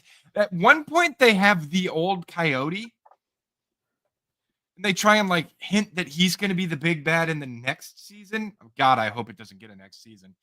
But the old coyote is a Navajo god. But I guess they had to roll that one in there somehow. They got Egyptian gods. They got weird Aztec gods. They got Navajo gods. No European gods, of course. Fuck those things, right? The power scaling in general is just, there is no power scaling. Like, everybody has exactly as much power as they need to accomplish whatever goal needs to be accomplished based on what the writers want to happen. If the writers want the bad guys to win this one, the bad guys are more powerful. Can shrug off a fucking sword. And then in the very next fight, gets cut to pieces by the same sword. Don't know why. Nothing's changed. But okay. They committed the cardinal sin too. I gotta, this is my last thing. And then I think I'm pretty much done with this fucking pile of shit. But they committed the cardinal sin of breaking their own rule. These forgers, right? They can cleave human souls to corpses that are then transmogrified into demons, right? That was a thing even in the first Castlevania before Nocturne. That is what the forgers did. They could cleave a human soul to a bunch of parts of dead bodies and make it essentially a night creature, right? But they needed human bodies because they needed the human soul. In the very first episode of this bitch is like, oh, but my hooker boots awesome vampire girl got killed by Alucard, and I'm so mad at him. And you're a forger. Put her in the machine and resurrect her for me. And he's like, I can't. She doesn't have a soul. She's a vampire. And then they do it anyway. And it works. And, well, clearly because she was wearing the hooker boots. Yeah, I guess. It's so fucking asinine. If that's the case, why are you even going out and collecting human corpses? Just fucking put all the dead vampires in there, right? They're turning into more powerful night creatures anyway. It's so fucking. Who's writing this? Who's writing this shit, Slender? Oh, I did you not see that? No. These were two of the key players. Out of the four. Another, I don't remember his real name, but he just goes by Testimony. And he's apparently a world champion beatboxer. So they're not with real like 2 writing credits to his name. They're not real writers then. No, they wrote a story about themselves because None of them are writers. Well, Yeah. they are stunning and brave. Yeah, and the shit sack behind the show wants to touch Berserk, and no, you don't. Oh wait, they want the people who did Clive Ari Castlevania Shankar Nocturne? wants to do Berserk. But how will they make it all about Sasuke? Yeah. Stop ruining everything. That is Bride of Slender, people. Yeah. And for those who didn't hear, it was stop ruining everything. She's right. But yeah, as I said, as far as I can tell, this is the raw distillation of the show's message right here. Real quick, let's it's 10:26 p.m. Eastern. Somebody start the count for if Culture's going to show up because Bride made a comment on the stream. Why? So you can ruin everybody's bits? I thought you were the ruiner of things, Imp. I am taking my shtick. This is the main character. Juiced was just a dumb old man who basically simped for Maria the whole time. Maria more or less just gets sidelined for the vast majority of this, although she has the worst power creep of anybody. She goes from summons her little fucking spirits of ice and fire to gets so angry she starts she summons like a dark creature through the portal, and she has a lot of trouble controlling it. And then her vampire mother tells her, well, you should just, you can't control it if you fear it. And then the very next scene, she walks into a fucking church and summons like 100 of them, including a giant black dragon. Well, to be fair, in Rondo of Blood and Symphony of the Night, she actually does summon the 4 cardinal Buddha spirits. Yeah, those aren't evil. No, I'm not saying they are, but it has been established her character can summon powerful things. Yeah. But they didn't, like I said, there was no power creep. Her power went from light to dark, and then she just immediately mastered the dark power. But her powers go to 11. Yeah. It was, I don't know. The whole thing was just, it was all over the place. Like I said, everybody had however much power they needed to accomplish the goal at the time. Not based on any rules. Like, DBZ has more consistent power levels than this show did. Well, yeah, DBZ did. It's after when it didn't. You've sold me on it. I'll go watch it. Good luck. It'll make you angry.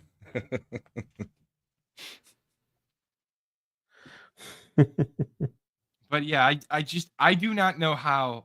Well, I know why the critics gave it 100%. Because it's just because they're all throbbing knobs. Well, it is the kind of dick they like to suck, apparently. Yeah. I think I want to know why the audience gave it a 92%. I want to make that a pull quote about critics from 70s. Like, critics, they're all throbbing knobs. That is probably the most succinct summation of modern critics that I've heard in a long time. Most of what's bad in the world is because of stupid old men. Castlevania Nocturne Season 2, everybody. Well, at least it's very pithy. And that, by the way, is I need to, what I need to isolate is the clip from Austin Powers where he's like, and I'm spent. I need to put that in here so that when Slender's done with one of his rants, I can just click that one. You guys should all feel bad for Bride because I've had about 4 or 5 of those rants today. All of a sudden, just randomly while Bride is in the kitchen doing something, Slender comes in. And another thing. Let me. Yep. That is exactly how it went. She'll just be like, here, have a sandwich. Calm down. And then he eats a sandwich and then he goes, this sandwich made me think. One more time. Here we go. Oh, this is sad. Your comment about a sandwich made me think. One of the very last scenes. What happens? Juice walks up to Maria and he hands her the bread because the man has to serve the woman the food. Well, did she make the bread into a sandwich? No, she just ate it. Should we give Sengo flowers and chocolates to Bride of Slender for putting up with it today?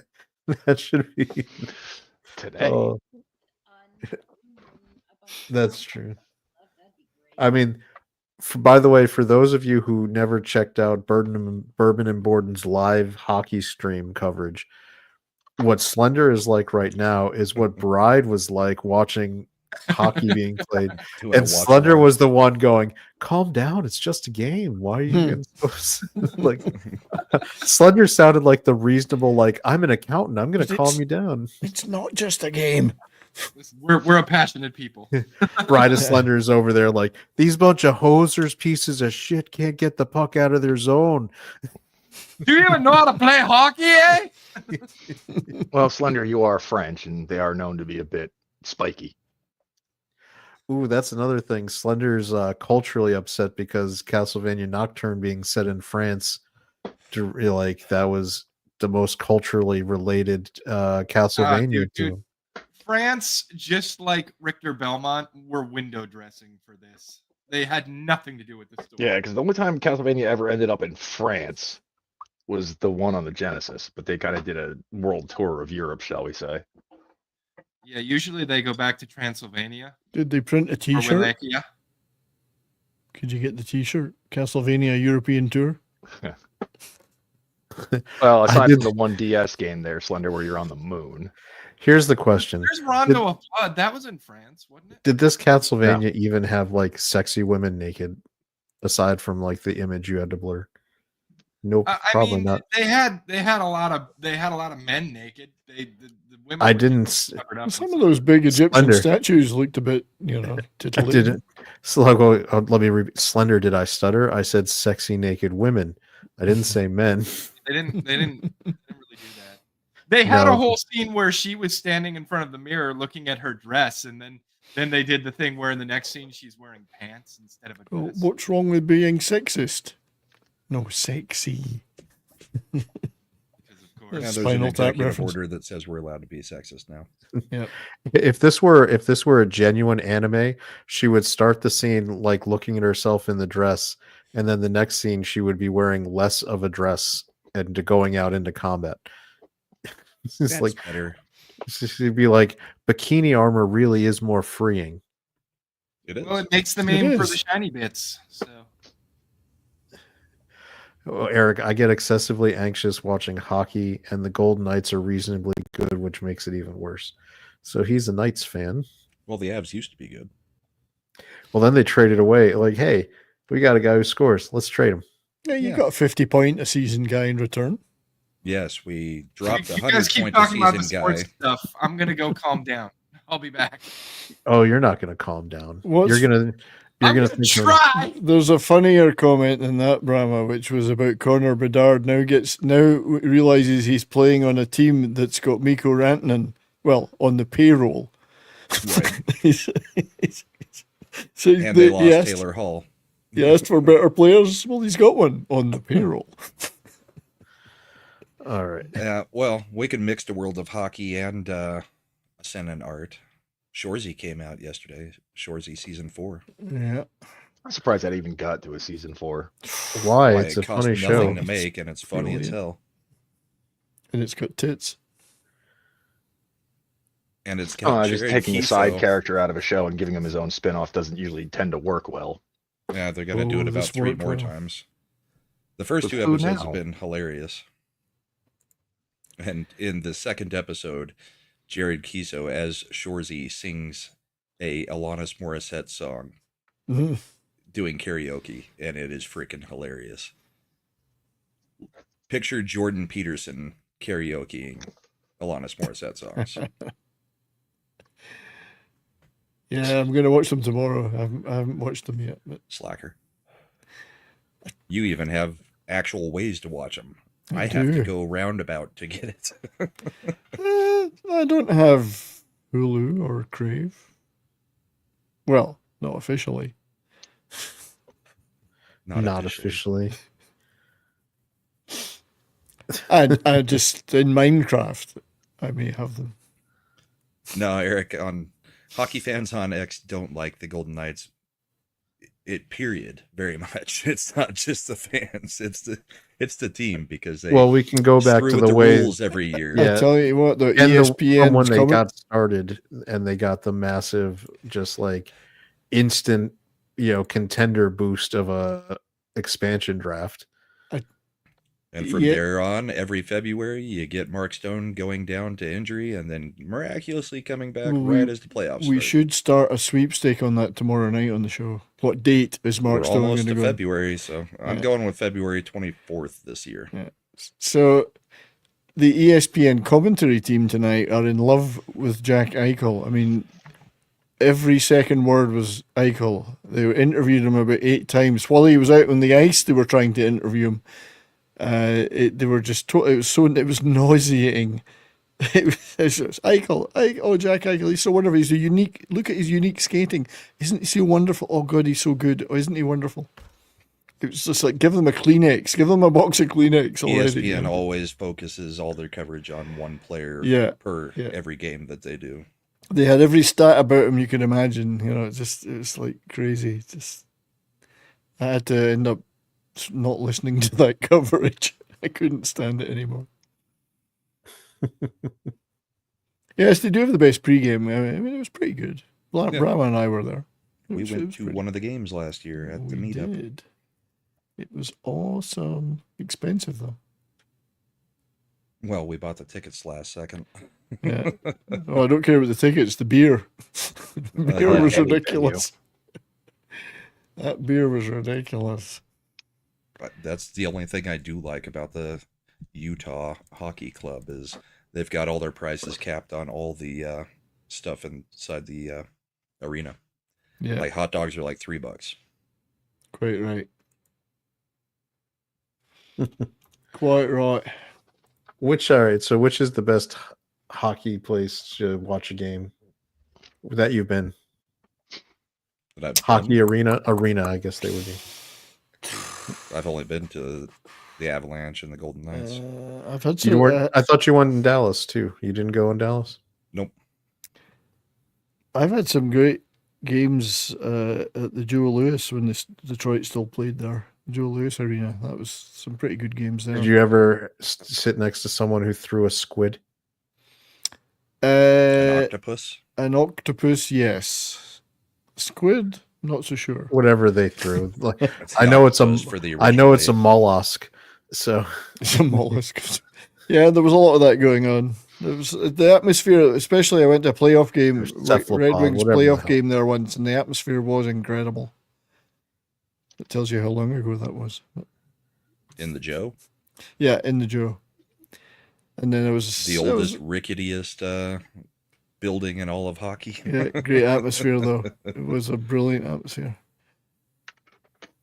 But I do like American Airlines. It's pretty good. Yeah, the Avs do it pretty well. Yeah, but there's nothing compared to the showmanship that the Golden Knights pump into their pregame and kind of intermission entertainment.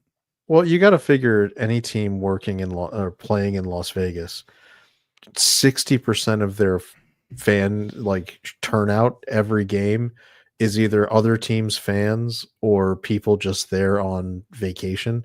Yeah, it's Las Vegas is the worst home field of any sports town, just because nobody's really from there. They don't have enough of a fan base to turn out.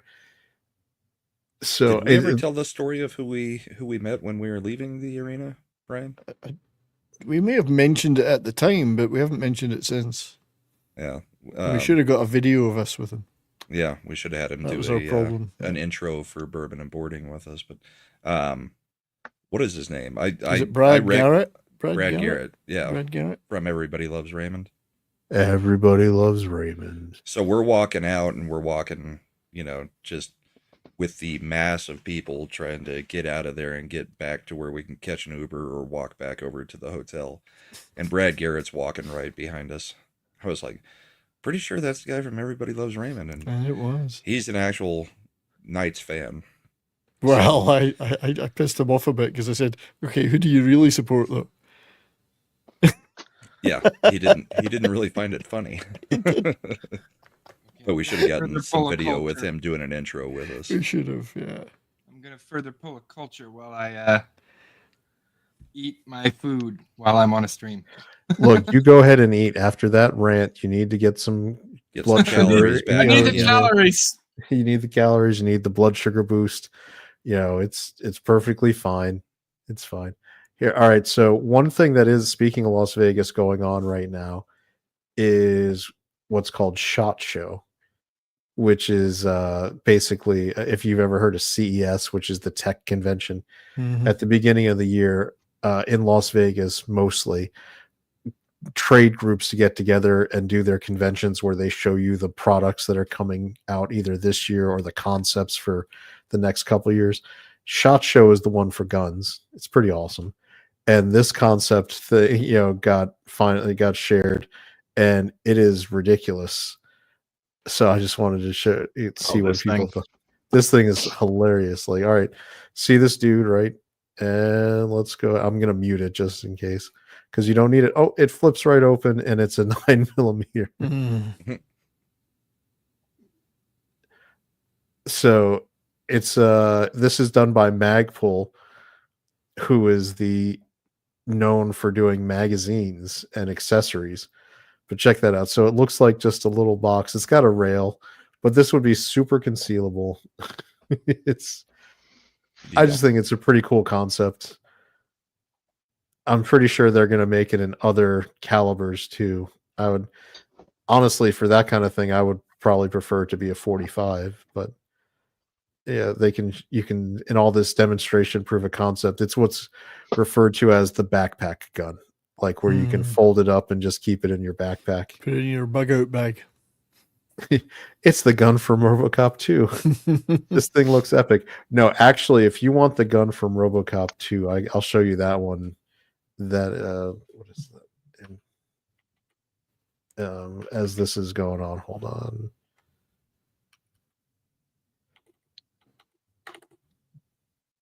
I'll look it up. This is the FDP is what they call it. I was like, I saw this. I was like, that's a pretty cool looking little thing. It's probably going to be ridiculously expensive and but it would be pretty awesome. It would require a concealed carry in your neck of the woods. I have that, so I'm good. Okay. I mean, I wasn't going to stay around here without getting that. True. So I'll find, because if you guys want, let me see. I got a why. All right. So as you guys chat real quick, I'm gonna, because you guys talked about was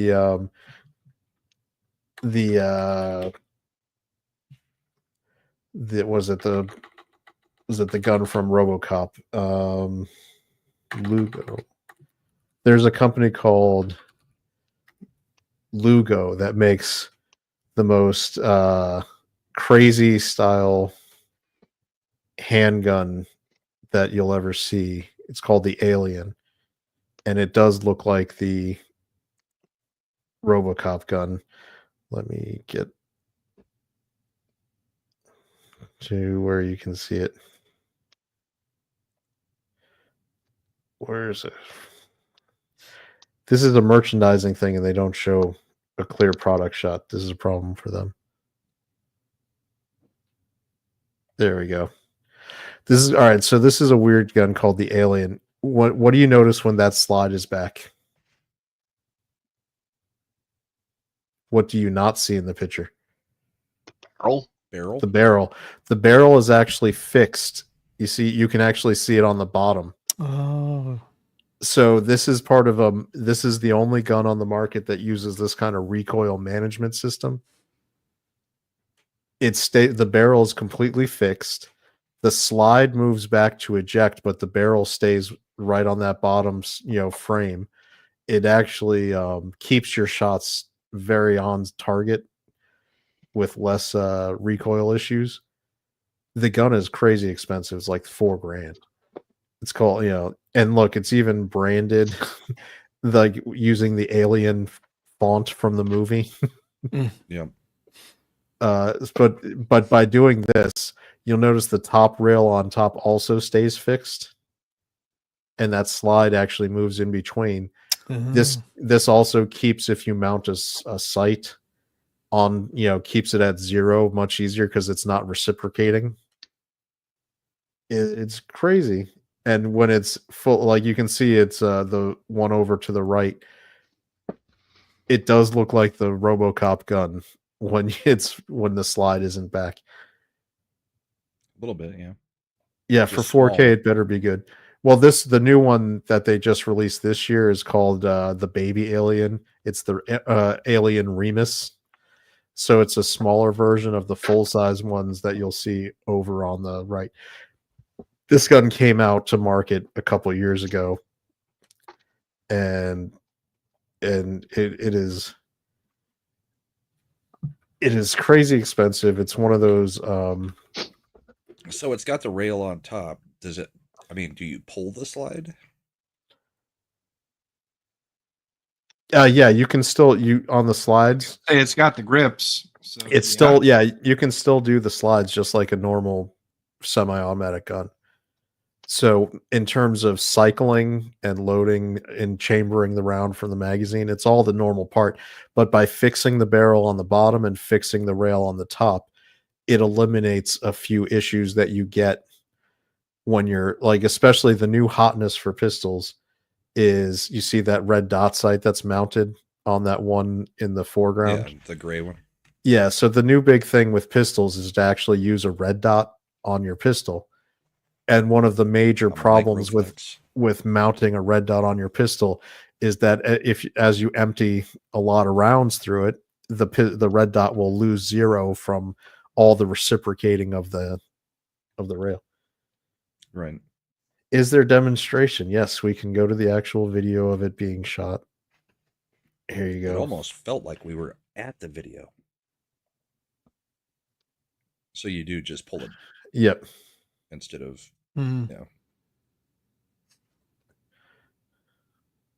They're cycling a lot of rounds, not doing anything. Looks pretty smooth and easy too. Oh no, I mean this is the top of the line greatest I would guess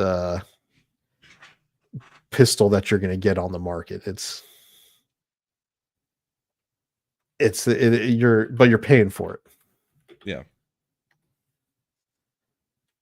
All right, I found, there we go. This is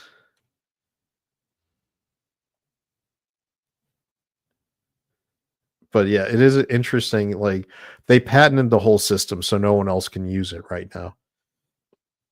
But you can see the slide moving, but the barrel not. So that's how you can keep multiple follow-up shots very easy on it. Now I did find it finally. This is the RoboCop gun, the real one. This is the Maxim 9. This is what's called it has an integrated suppressor in the barrel. Yeah. So it's not a mounted suppressor. It's built in. Dude, that thing looks like it would be a bitch to clean. Oh no, yeah, it's gonna be a problem. It is. Here you go, like where you can see the components that they break down. Wait, you said it. You said it. Stop pointing fingers. You're a problem. Yeah, because any kind of suppressor, you've got baffles, so these things split apart, so you can try to clean it.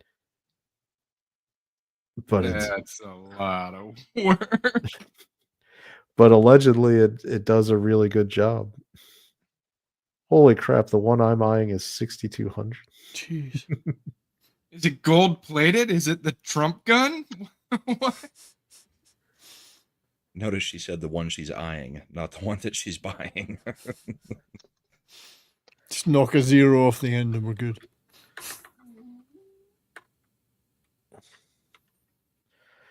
Oh, all right. Now, this is really cool. Let me show you. If you have, this is where you can actually make things a little less of a cost for you. You can get conversion kits for your guns to basically take an existing pistol and drop it into a kit to make it a complete different kind of look. Let me find it for you. This is the part where Mad would be like, huh, Chad may be a gun guy. Maybe. This is the... Here we go. Mad's a gun guy, but it's salt guns. No, it's still a gun. This one here, and I think this is actually coming out. This is you can take this for a P320, which is a standard.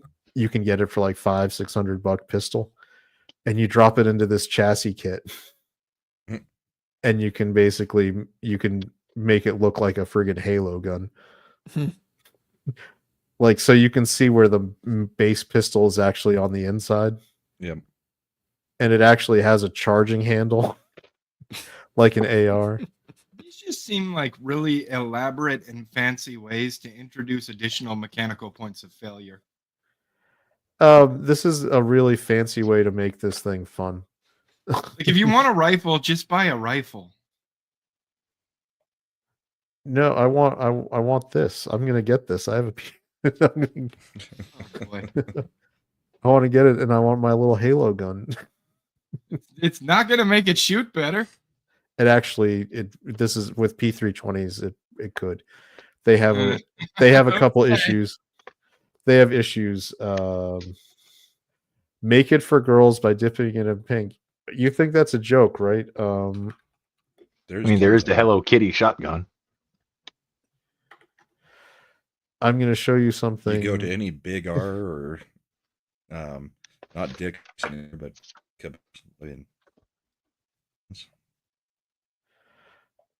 here we go. You know, Walther is the king of this. Bam. Yep. I like Walther. Walther makes good guns. They're good prices too. If you want a really good one, like you can see they have all the colors purple. Like you're gonna get that. Where is the PDP?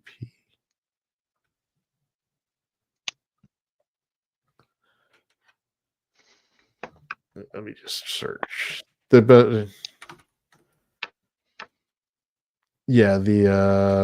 this is probably one of the best guns on the market for the price.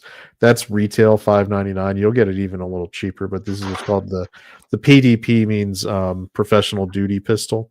It's built to be duty ready. It's got modular grips, so you can change the feel of it. You can make it smaller or bigger depending on your hand size. It's got a very textured grip. You can even see it's got the hand indents to make it very easy to hold. It's got a trigger safety. It's got super aggressive cuts in the slide, so it's very easy to rack. That's good, especially if your hands are wet. Yep. And then it's also very easy if you're wearing gloves. And you can see the optic cut, which is on the plate. There's a plate at the top, right past the back sight, where you can take that plate off, and that way if you put a red dot on it, it actually goes down lower, so that can be co-witnessed with the iron sights, so you can use both at the same time. Because if your battery runs out on your red dot, you don't want to not be able to know what you're shooting at. So do you have one? I do. How easy is it to rack? Because that's the biggest problem with mine. My wife cannot rack that gun at all. You might. It's very easy for a man to do it. I can tell you, my wife. Yeah, my wife. If you wanted one that was more comfortable for, let me see. I actually have one that. This gun is probably the easiest for. I have one of these. It's a little bit bigger, but the slide is super easy to. It's a Ruger 5.7. Yeah. And it's a very light. It's got a hard safety too. You can see that in the picture, but it's super easy to rack. It's very light. It's got a polymer base, but because 5.7 is a thinner round, the slide, and you can see how the slide has those cutouts. Mm-hmm. They actually took metal out of the slide to make it lighter. Here you can see it kind of here where there we go. They took it so it is a very light slide and it racks very easy. But it's a full size pistol. Like they don't make it in compact. So it's kind of the downside of that. Yeah. But a 5.7 you can I'm a big fan of the 5.7 round. I know some people aren't, some people are, but I am. New Ascendant Art Show Gun Day, Sunday Gun Day. Yeah, we just had I wanted to give something that would give Slender a topic where he would just maybe enjoy looking at pictures and not get pissed off for 20 minutes. It's helping me go cool with, down. So you went with guns instead of Sydney Sweeney. Yeah, I mean honestly, I think guns are more fun. And since it's a SHOT Show, I've been my feed has been full of cool gun stuff. Yeah. And so I thought it would be fun to just use that as a calming element. So, oh, look, our thumbnail right now is the pink Walther. Good for us. My feed has none of this. It's got Hegseth Rantanen. That's all I'm getting. Yeah. My feed is just like all because I've been looking at I've been watching all the like gun because I've been enjoying there's like a lot of cool stuff coming out of SHOT Show this year. A lot of stuff that is super expensive that I can't even dream of buying. So it's a nice thing to be able to see. PSA, although Palmetto State Armory keeps things nice and reasonably cost, so they've got a lot of concept stuff that's good. I would I gotta get something for the wife at some point that she can actually use. Most women find 380s very reasonable for shooting. I mean, the caliber of the round is a little underpowered compared to 9s or bigger, but yeah, you can get them super compact. They're purse guns. Yeah. Eric says my feed is getting overrun by a mix of MAGA follow bots and thought bots. Man, yeah, the thoughts have been out in force on at least on X. I was getting into a little bit of a heated exchange regarding the abortion issue this week. And then all of a sudden the thought bots invaded like the responses. And I was like, oh, well, that's easy to block because clearly you're not in this argument for the merits of it. It's the same thing we talked about on the bullpen months back. You know, this week it was never going to be a federal issue in this election. Well, no, it's because this week Trump, yesterday Trump did the pardons for the pro-lifers who had been convicted. Mm-hmm. And then you got all these same pro-life people who were now pretending they weren't writing articles about how Trump was the worst and he's betraying the pro-life movement and we shouldn't vote for him, acting like they're doing like they had a say in getting these pardons and fundraising off of it, which I had, and I pointed out this was stupid because these people were he hasn't issued pardons to the ones in England. Yeah. Yep. Let's see. My favorite is the Smith & Wesson 38 special I bought from a retired detective. So that's a revolver, I would be guessing. 38 special is a nice, easy shooting round. If you're going to get one of those, get it in 357 because 357 rated revolvers can shoot 38 special. But if you get a 38 special revolver, you can't shoot 357. It's because of the pressure of the round. It'll blow up the barrel and you don't want that. So if you get one where the barrel is rated for 357, you can shoot both. It's like if you get a rifle, get it rated for 5.56 because you can shoot 223 rounds through it no problem. But if you get the barrel that's rated 223, you can't shoot 5.56 rounds because of the pressure of the cartridge. Yeah, not unless you want the gun to explode in your face. Exactly. And it's a subtle difference, but you got to be you got to pay attention to that. There's a few things like 7.62 by 308 is the same round as 7.62 by 51, which is the AK round, right? That's what people are used to thinking of when they think of 7.62. Mm-hmm. But if you get the 7.62 by 51, it's not always rated for the pressure of the 308 round. Because Wait, I have a story idea. Okay. Oh no. Not a bounty hunter. I want to see Bad Take Bojan as the detective in film noir, and Good Take is the dame that comes into her office.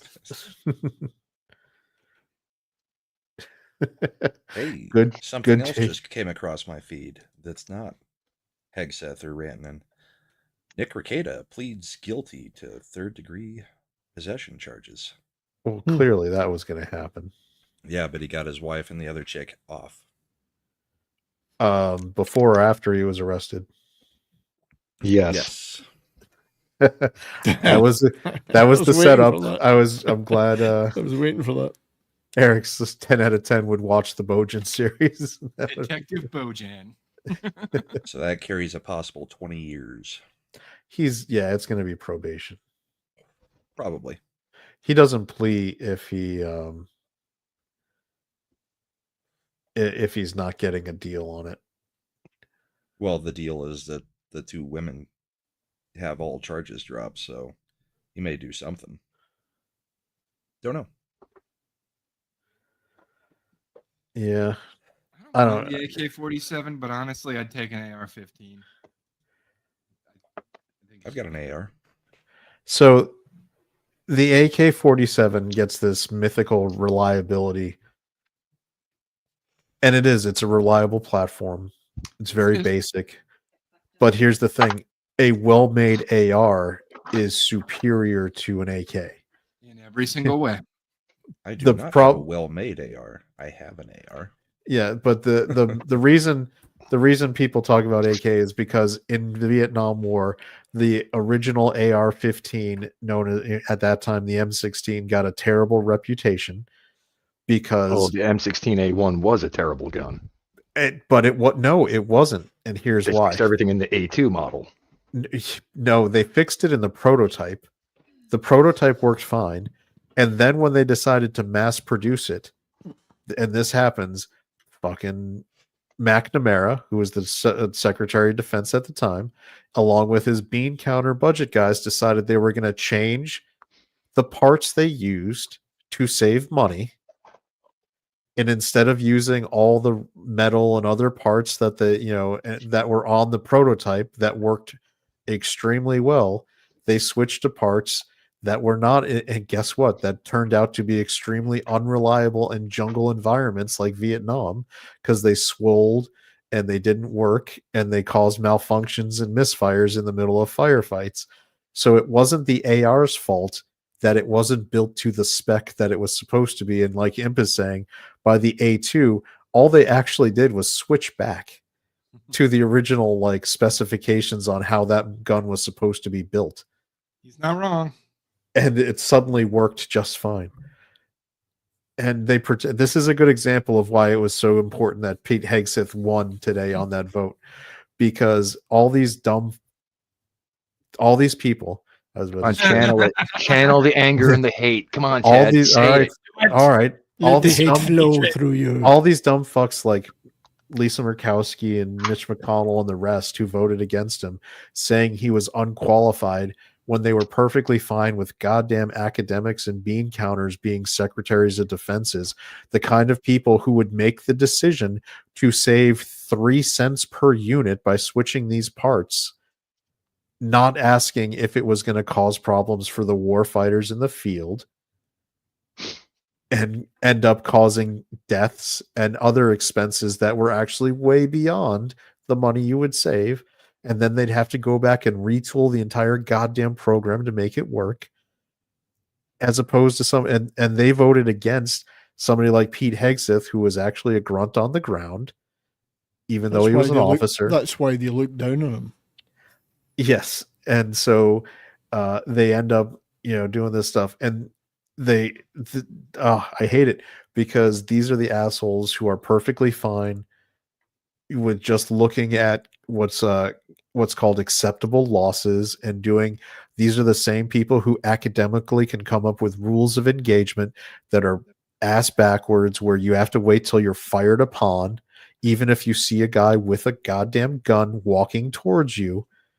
You still, under some of these times, these rules of engagement, you weren't allowed to fire until fired upon, which is the most batshit crazy thing. But that's what they were telling people to do and bringing them up on charges if they ever went against it. When you got some a-hole who was in the unit who decided he would turn in his bros to get scalps on his record to be able to end up running for Democratic office as a Democrat later, because it's usually Democrats who did that shit. And saving 13 cents on the rifle is, I mean, back in 2001, the way it was explained to me was, and this is Navy, but I'm guessing Army, Marines, Air Force, they all have similar numbers. But by the time you actually get to the fleet, the Department of Defense has probably already spent about $800,000 on you, just to get you through boot camp and your initial training. $800,000. I don't think losing $800,000 of investment is worth 13 cents. I don't know about you. No, it is not. And that's the thing, where an academic who's completely ass backward retarded would think that, oh, I'm just looking at it like it's a goddamn spreadsheet, instead of realizing that if we do something stupid like that and put like a gun that malfunctions in the hands of these guys, and we end up getting massive casualties. Now, granted, this was a time of the draft, so it was a little bit different in terms of how they considered the soldiers on the ground, because these weren't people who were volunteer military forces that were going to be generally looking towards many years of service to possibly full careers, where you're investing a lot more in that time. I do think that there's probably a different equation when you're just drafting people in who might only serve that 2-3 year tour before they're like, peace out, I'm never coming back. It doesn't make it a better decision. It's still just stupid, but you're still investing time, effort, and resources to train these people. And maybe those, even in the era of the draft, maybe a lot more would have stayed if they didn't think the military was just not giving a shit about like whether they lived or died. And that, unfortunately, is the message that a lot of guys get when they see academic a-holes running the U.S. military like it's just a lean Six Sigma business, when it's not. So. Well, Eric, that's been going on since the dawn of the military. Like, you can walk down to, Lowe's or Home Depot. You can pick up a screwdriver for $6.99. But you can't do that in the military. You've got to go through the military supply system, and that screwdriver is going to cost $70. Why? Because all of those systems are just designed to move money around. That's all it is. It didn't cost them $70, but that's how much money is going to come out of one bucket to go in another bucket. Mm-hmm. Fucking financial shell games. This is why at the end of every year, the Pentagon is like, yeah, we don't know where that $1 billion went. Oops. Chuck, is that in your desk? No? Where the $1 billion is.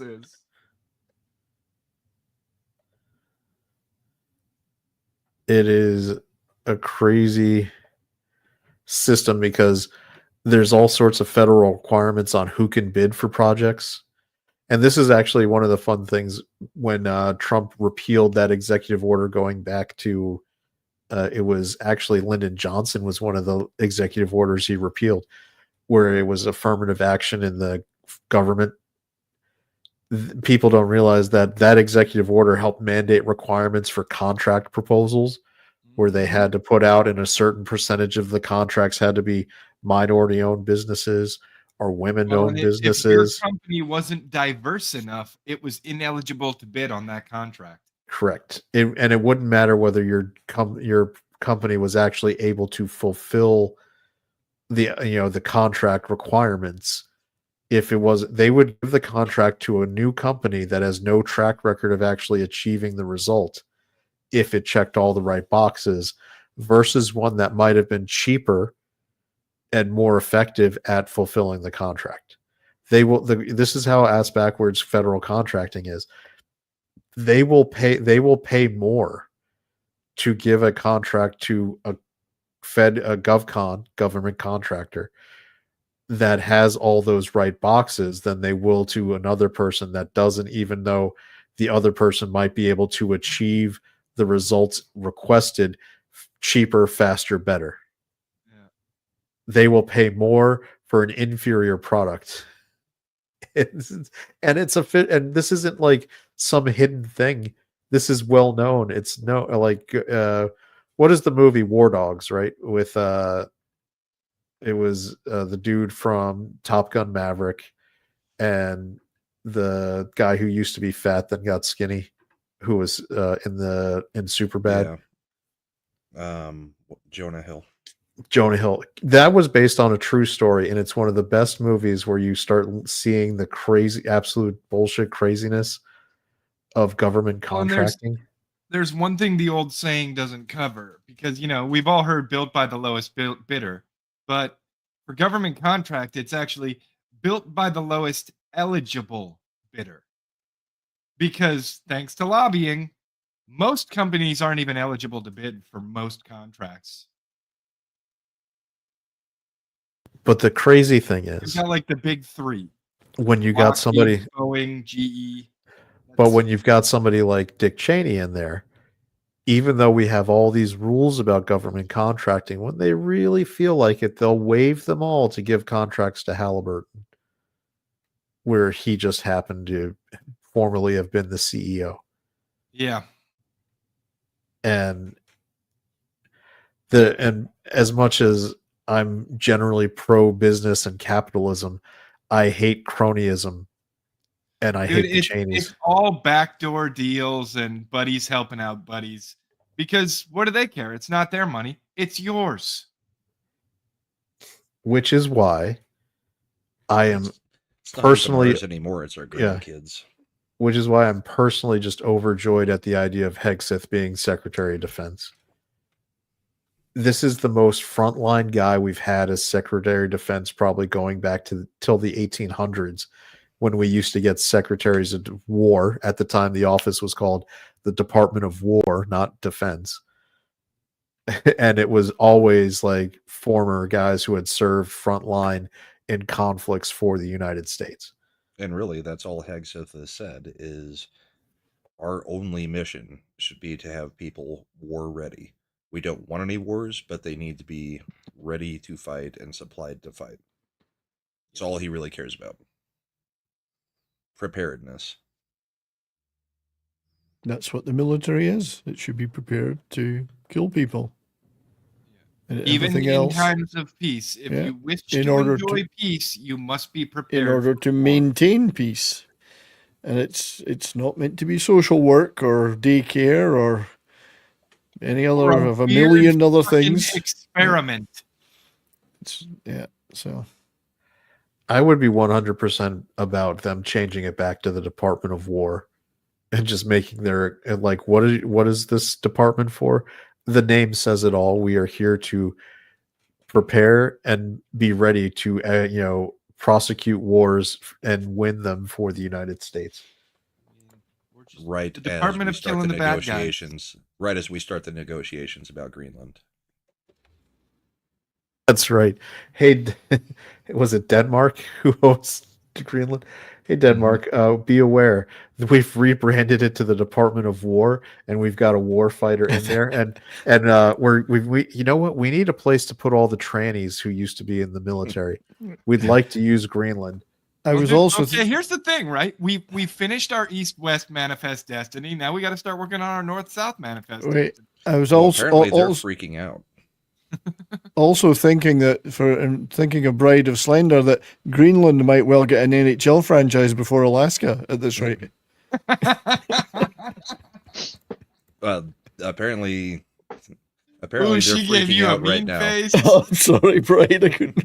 It may happen though if you think about it. That could happen. They're freaking out right now because Trump had a talk with them today, like just a 45-minute call with a whole bunch of people, and made it clear that he's serious about the Greenland thing, and they are freaking the hell out because they all thought he was joking. Makes and he's great like, sense. "No, I'm not joking." Makes great sense strategically. Greenland controls the Arctic sea routes that are all opening up. Yeah, it's strategically very. Well, what's really important is that Greenland gives you. Remember, when you control a territory, you also get offshore. That what is it? 12 miles in belongs to you, and that's where you would want to do all the Arctic oil drilling. Guess what Putin I is just doing? walked into a sliding glass door. What You never happened? said you were smart. Oh. So Anyway. I'm just sharing an image of breaking news of the new. The U.S. military has deployed some new hardware to the border. Oh, I wish. Well, they're sending a whole bunch of soldiers from Fort Carson here in Colorado. Yeah, but these are what we need, the Ed 209s. But that just shoots everybody. Well, but Yeah. as long as you're pointing it in the right direction, what does it matter? I said from the beginning, they can go home. She wasn't ground. drinking. Their choice. The glass was too clean, I guess. All right, here we go. This is a Hungry meme. baby. Here's a funny meme for our anime approving fans in the base. A Japanese isekai protagonist. Wow, I have a magical OP ability. American isekai protagonist. All right, you primitive screwheads, listen up. See this? This is my boomstick. This is my boomstick. For shop smart, shop S smart. That's smart. You got that? I loved when he comes in when the girl comes in and she's like, what is this book? It talks about alloys and this it's stuff your primitive mind couldn't comprehend." Yeah, they That makes might be- himself the robot gauntlet.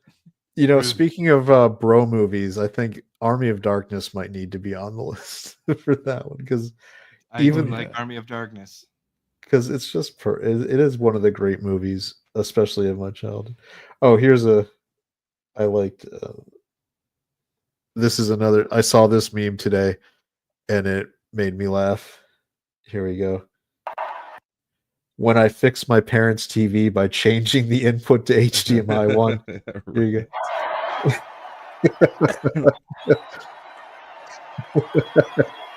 That kid is so freaking awkward.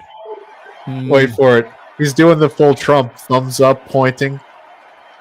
Then the hand to the ear. He just, I know it's. He just didn't do the little flourish beforehand like in wrestling. Oh, he'll get it though. Learning. He's learning, he's adapting. He just remember when Donald needed 30 years of WWE training to be able to do that. Yeah, Right, but as future much as world we more say than that. Zuckerberg looks like a robot, Barron looks like a little bit robotic. Well, considering he just grew into his height within the past couple of years, he's bigger than me. I know, that's Yeah. what I was saying last night when we were talking about it. And considering what I had to doesn't go and look grow like up he's with gotten being used to physically it yet. awkward because of that, I can't imagine what he's going through. Yeah. Yeah, I had the same thing. Like I went from 5'9" to 6'1" over a summer in high school. And like my knees hurt all the time. I was clumsy as hell because I was not used to being that tall. It was a mess. He's very stiff. Yeah. Well, that's his age. Yeah. That's Even a slight hormones. breeze will do that. All right, I got one more. I saved this earlier for this because I thought, all right, I want you We gotta hurry. to. We gotta wrap this up. We're already 20 minutes over. All right, but you're gonna. All right, so pay attention to what you're seeing in this foreground. Look at this roller coaster ride and watch its movement.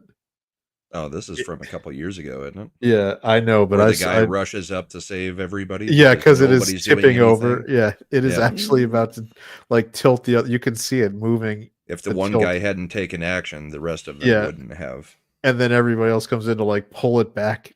Yep, to put the weight on the counter. It's like, This Jesus. is why you don't go on carny rides. Yeah. Yeah. Permanently established ones at thrill parks, sure. Where Carny they are rides? required. Yeah, the ones No. that are required to do like state inspections routinely. Yeah. This is why you don't ride rides in third world countries. Yeah. But Like it's California. Like, when you see that thing swinging and that the person is, this would have been like a Final Destination movie. Yeah, I thought of that like as it's just looking at that tilt. It's like, oh no. Well, they got their money's worth. To do that. By the way, Slender, you've been to King's Dominion, right? I have, yeah. Yeah, they're taking the Berserker out. It's gone. It's being shut down and replaced. I mean, they rotate those things. Like, yeah, they're also getting gotta come in. They're also getting rid of Anaconda finally. Which is, I don't know. I always liked Busch Gardens better. It was more my speed. Yep. Why? Like, is that a why of why they're getting rid of Berserker? She loved those roller coasters. Berserker and Anaconda, they're getting rid of because they're not popular anymore. And Six Flags merged with Cedar Fair, who owned King's Dominion. And so they're in the process of, if the ride is not popular, they're not going to pay to maintain it. They'll just remove it and wait a couple years to replace it with something else. Mm-hmm. So, because rides require maintenance, and apparently those Berserker ones, where it's the big boats that rotate, actually have relatively decent maintenance costs to keep everything working proper. I'm sure. When you say relatively decent, are you meaning relatively exorbitant? They're expensive. Like higher decent, than make it sounds like it's reasonable. Well, it's higher than it should be for the number of people that are flowing to it. Yeah. Like if you're going to pay a lot, Relatively decent maintenance costs, not relatively decent thoroughfare. Yeah. So, as an example, there's a ride at King's Dominion called the Outer Limits Flight of Fear, or now they just call it Flight of Fear, it's an electromagnetic launch coaster. It actually requires very specific maintenance to make sure that launch system keeps working, but it's super popular and eats riders for out. Like it pushes a lot of people through it. So they pay to maintain. Yeah, make sure those magnets are calibrated right. Well, those electromagnets are calibrated right. Yep, exactly, because voltage, and it's going to fire that thing right over the edge, and not enough, but it's not going to make it up the hill. Yeah, it goes 0 to 60 in like 3 seconds. It's pretty crazy. Yeah, I did the Aerosmith one in Universal, and that was one of the first ones that had the. I did that. Magnet propel. Yeah, the Flight of Fear was the first one in the North America to use that system. I think it was a new ride in like 1995. So it's the prototype. So they built 2. One went to King's Dominion and one went to Kings Island in Ohio, where they were sister parks. Yeah. So yeah, the Aerosmith ride is going to be rebranded Muppets. So yep, I've heard that one's going away. Yep. They're getting rid of Berserker because he's just a Viking ripped off of Bruiser Brody. Yeah. All right. Let's since we're towards the end of the show, we've kind of covered all our topics. Brahma, what do you got coming up? Bourbon and boarding tomorrow night. The bullpen on Sunday morning. We'll be talking about the whatchamacallit, the trade of Rantanen and the possibility that, maybe Crosby's coming to Colorado now. That's what they're saying. Be interesting. But would you really not real want happy Crosby? about the trade right now? Crosby can still do a job, yeah. Crosby can do something on a good team, and if you're just trying to get him to plug some gaps for the next 2 to 3 years and play with his best friend Nathan McKinnon, then it might be a good fit. It's about the only place where he truly would fit if he left Pittsburgh. So we'll see. I don't see it happening because he hasn't expressed any interest in leaving Pittsburgh, and they haven't expressed any interest in getting rid of him. But some of the news that's coming out after this trade was this wasn't the biggest trade that's been mentioned in the last 48 hours as possibly happening. And if the number 4 or 5 scorer in the league is not the biggest thing that's being mentioned, it has to be, you know, superstar caliber player or former superstar caliber player moving. And it would kind of, it would be a little bit like the Avalanche's 2001 Stanley Cup, where, you know, you bring in Bork, an aging player, and comes in and they win a cup with him. But he had never. Rob, are you doing the segment right now? Yeah. Save some of it for your show. Well, then we can move I right was on asked to a question. I was asked a question. It's like, well, if I ask him about bourbon and boarding, I'm going to get the full explanation. Speaking of that, 70s, I'm guessing you also have that will coming. be there. Yes, and we've got a lot of things to talk about. I mean, that's a big trade. There's there's the quarter century stuff. There's the Connor McDavid being suspended, and why the whining about superstars being protected, etc. There's a few things, and so yeah, bourbon and boarding. I'm sure I'll be somewhere on Sunday night, some show or other. Probably Tom's. I think it's Sly Stallone movies he's ranking. Oh, we're doing tier lists now on his show, right? Yeah, that's a tier list. And Carrie Smith will be a guest on Sunday mornings. I'll say on the bullpen this week. Yeah, nice. But I'm not doing a show on Monday on my own channel because I got some other stuff to do in real life. So no show Monday on my channel. God knows I'll be on other stuff though. Things will be happening, I'm sure. Proceed. Okay. Imp, do you have anything? I do for once. Other than I realized he did because I was just gonna cut it off before he said anything, but then I realized, oh, he does have something going on. Yeah, he mentioned it on Twitter. He's got an interview. Yep. Yeah, I'll be hanging out tomorrow night on my channel, 7 Eastern, with Mugen Lord talking about his upcoming comic book, and since he's of a similar age bracket to us, probably going back and talking about the heyday of gaming, i.e. the PS1, Sega Saturn era. Nice. Cool. All right. Well, thanks everybody in chat for hanging out.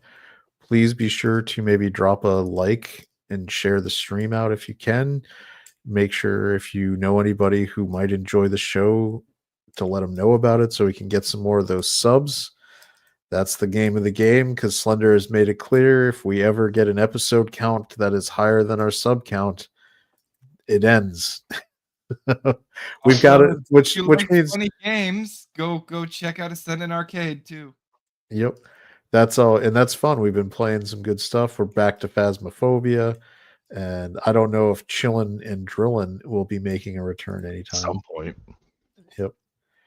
Shifty, yes. Music trivia is more subs, but when I have real world work, music trivia takes a lot of time and effort to do. So I put it you aside. can only do so much music trivia. Like, there's most songs kind of suck. Yeah. Are you if you give me your if you give me your thing, your template, I can put some together probably. Yeah. Trivia games. Maybe I'll do gun trivia. That'll be fun. For you. Kidding. I'm kidding. It's like this original model based by famous gun designers. All right, we gotta do it. A Machiavelli production. The stream's now behind, but there's no need to be glum.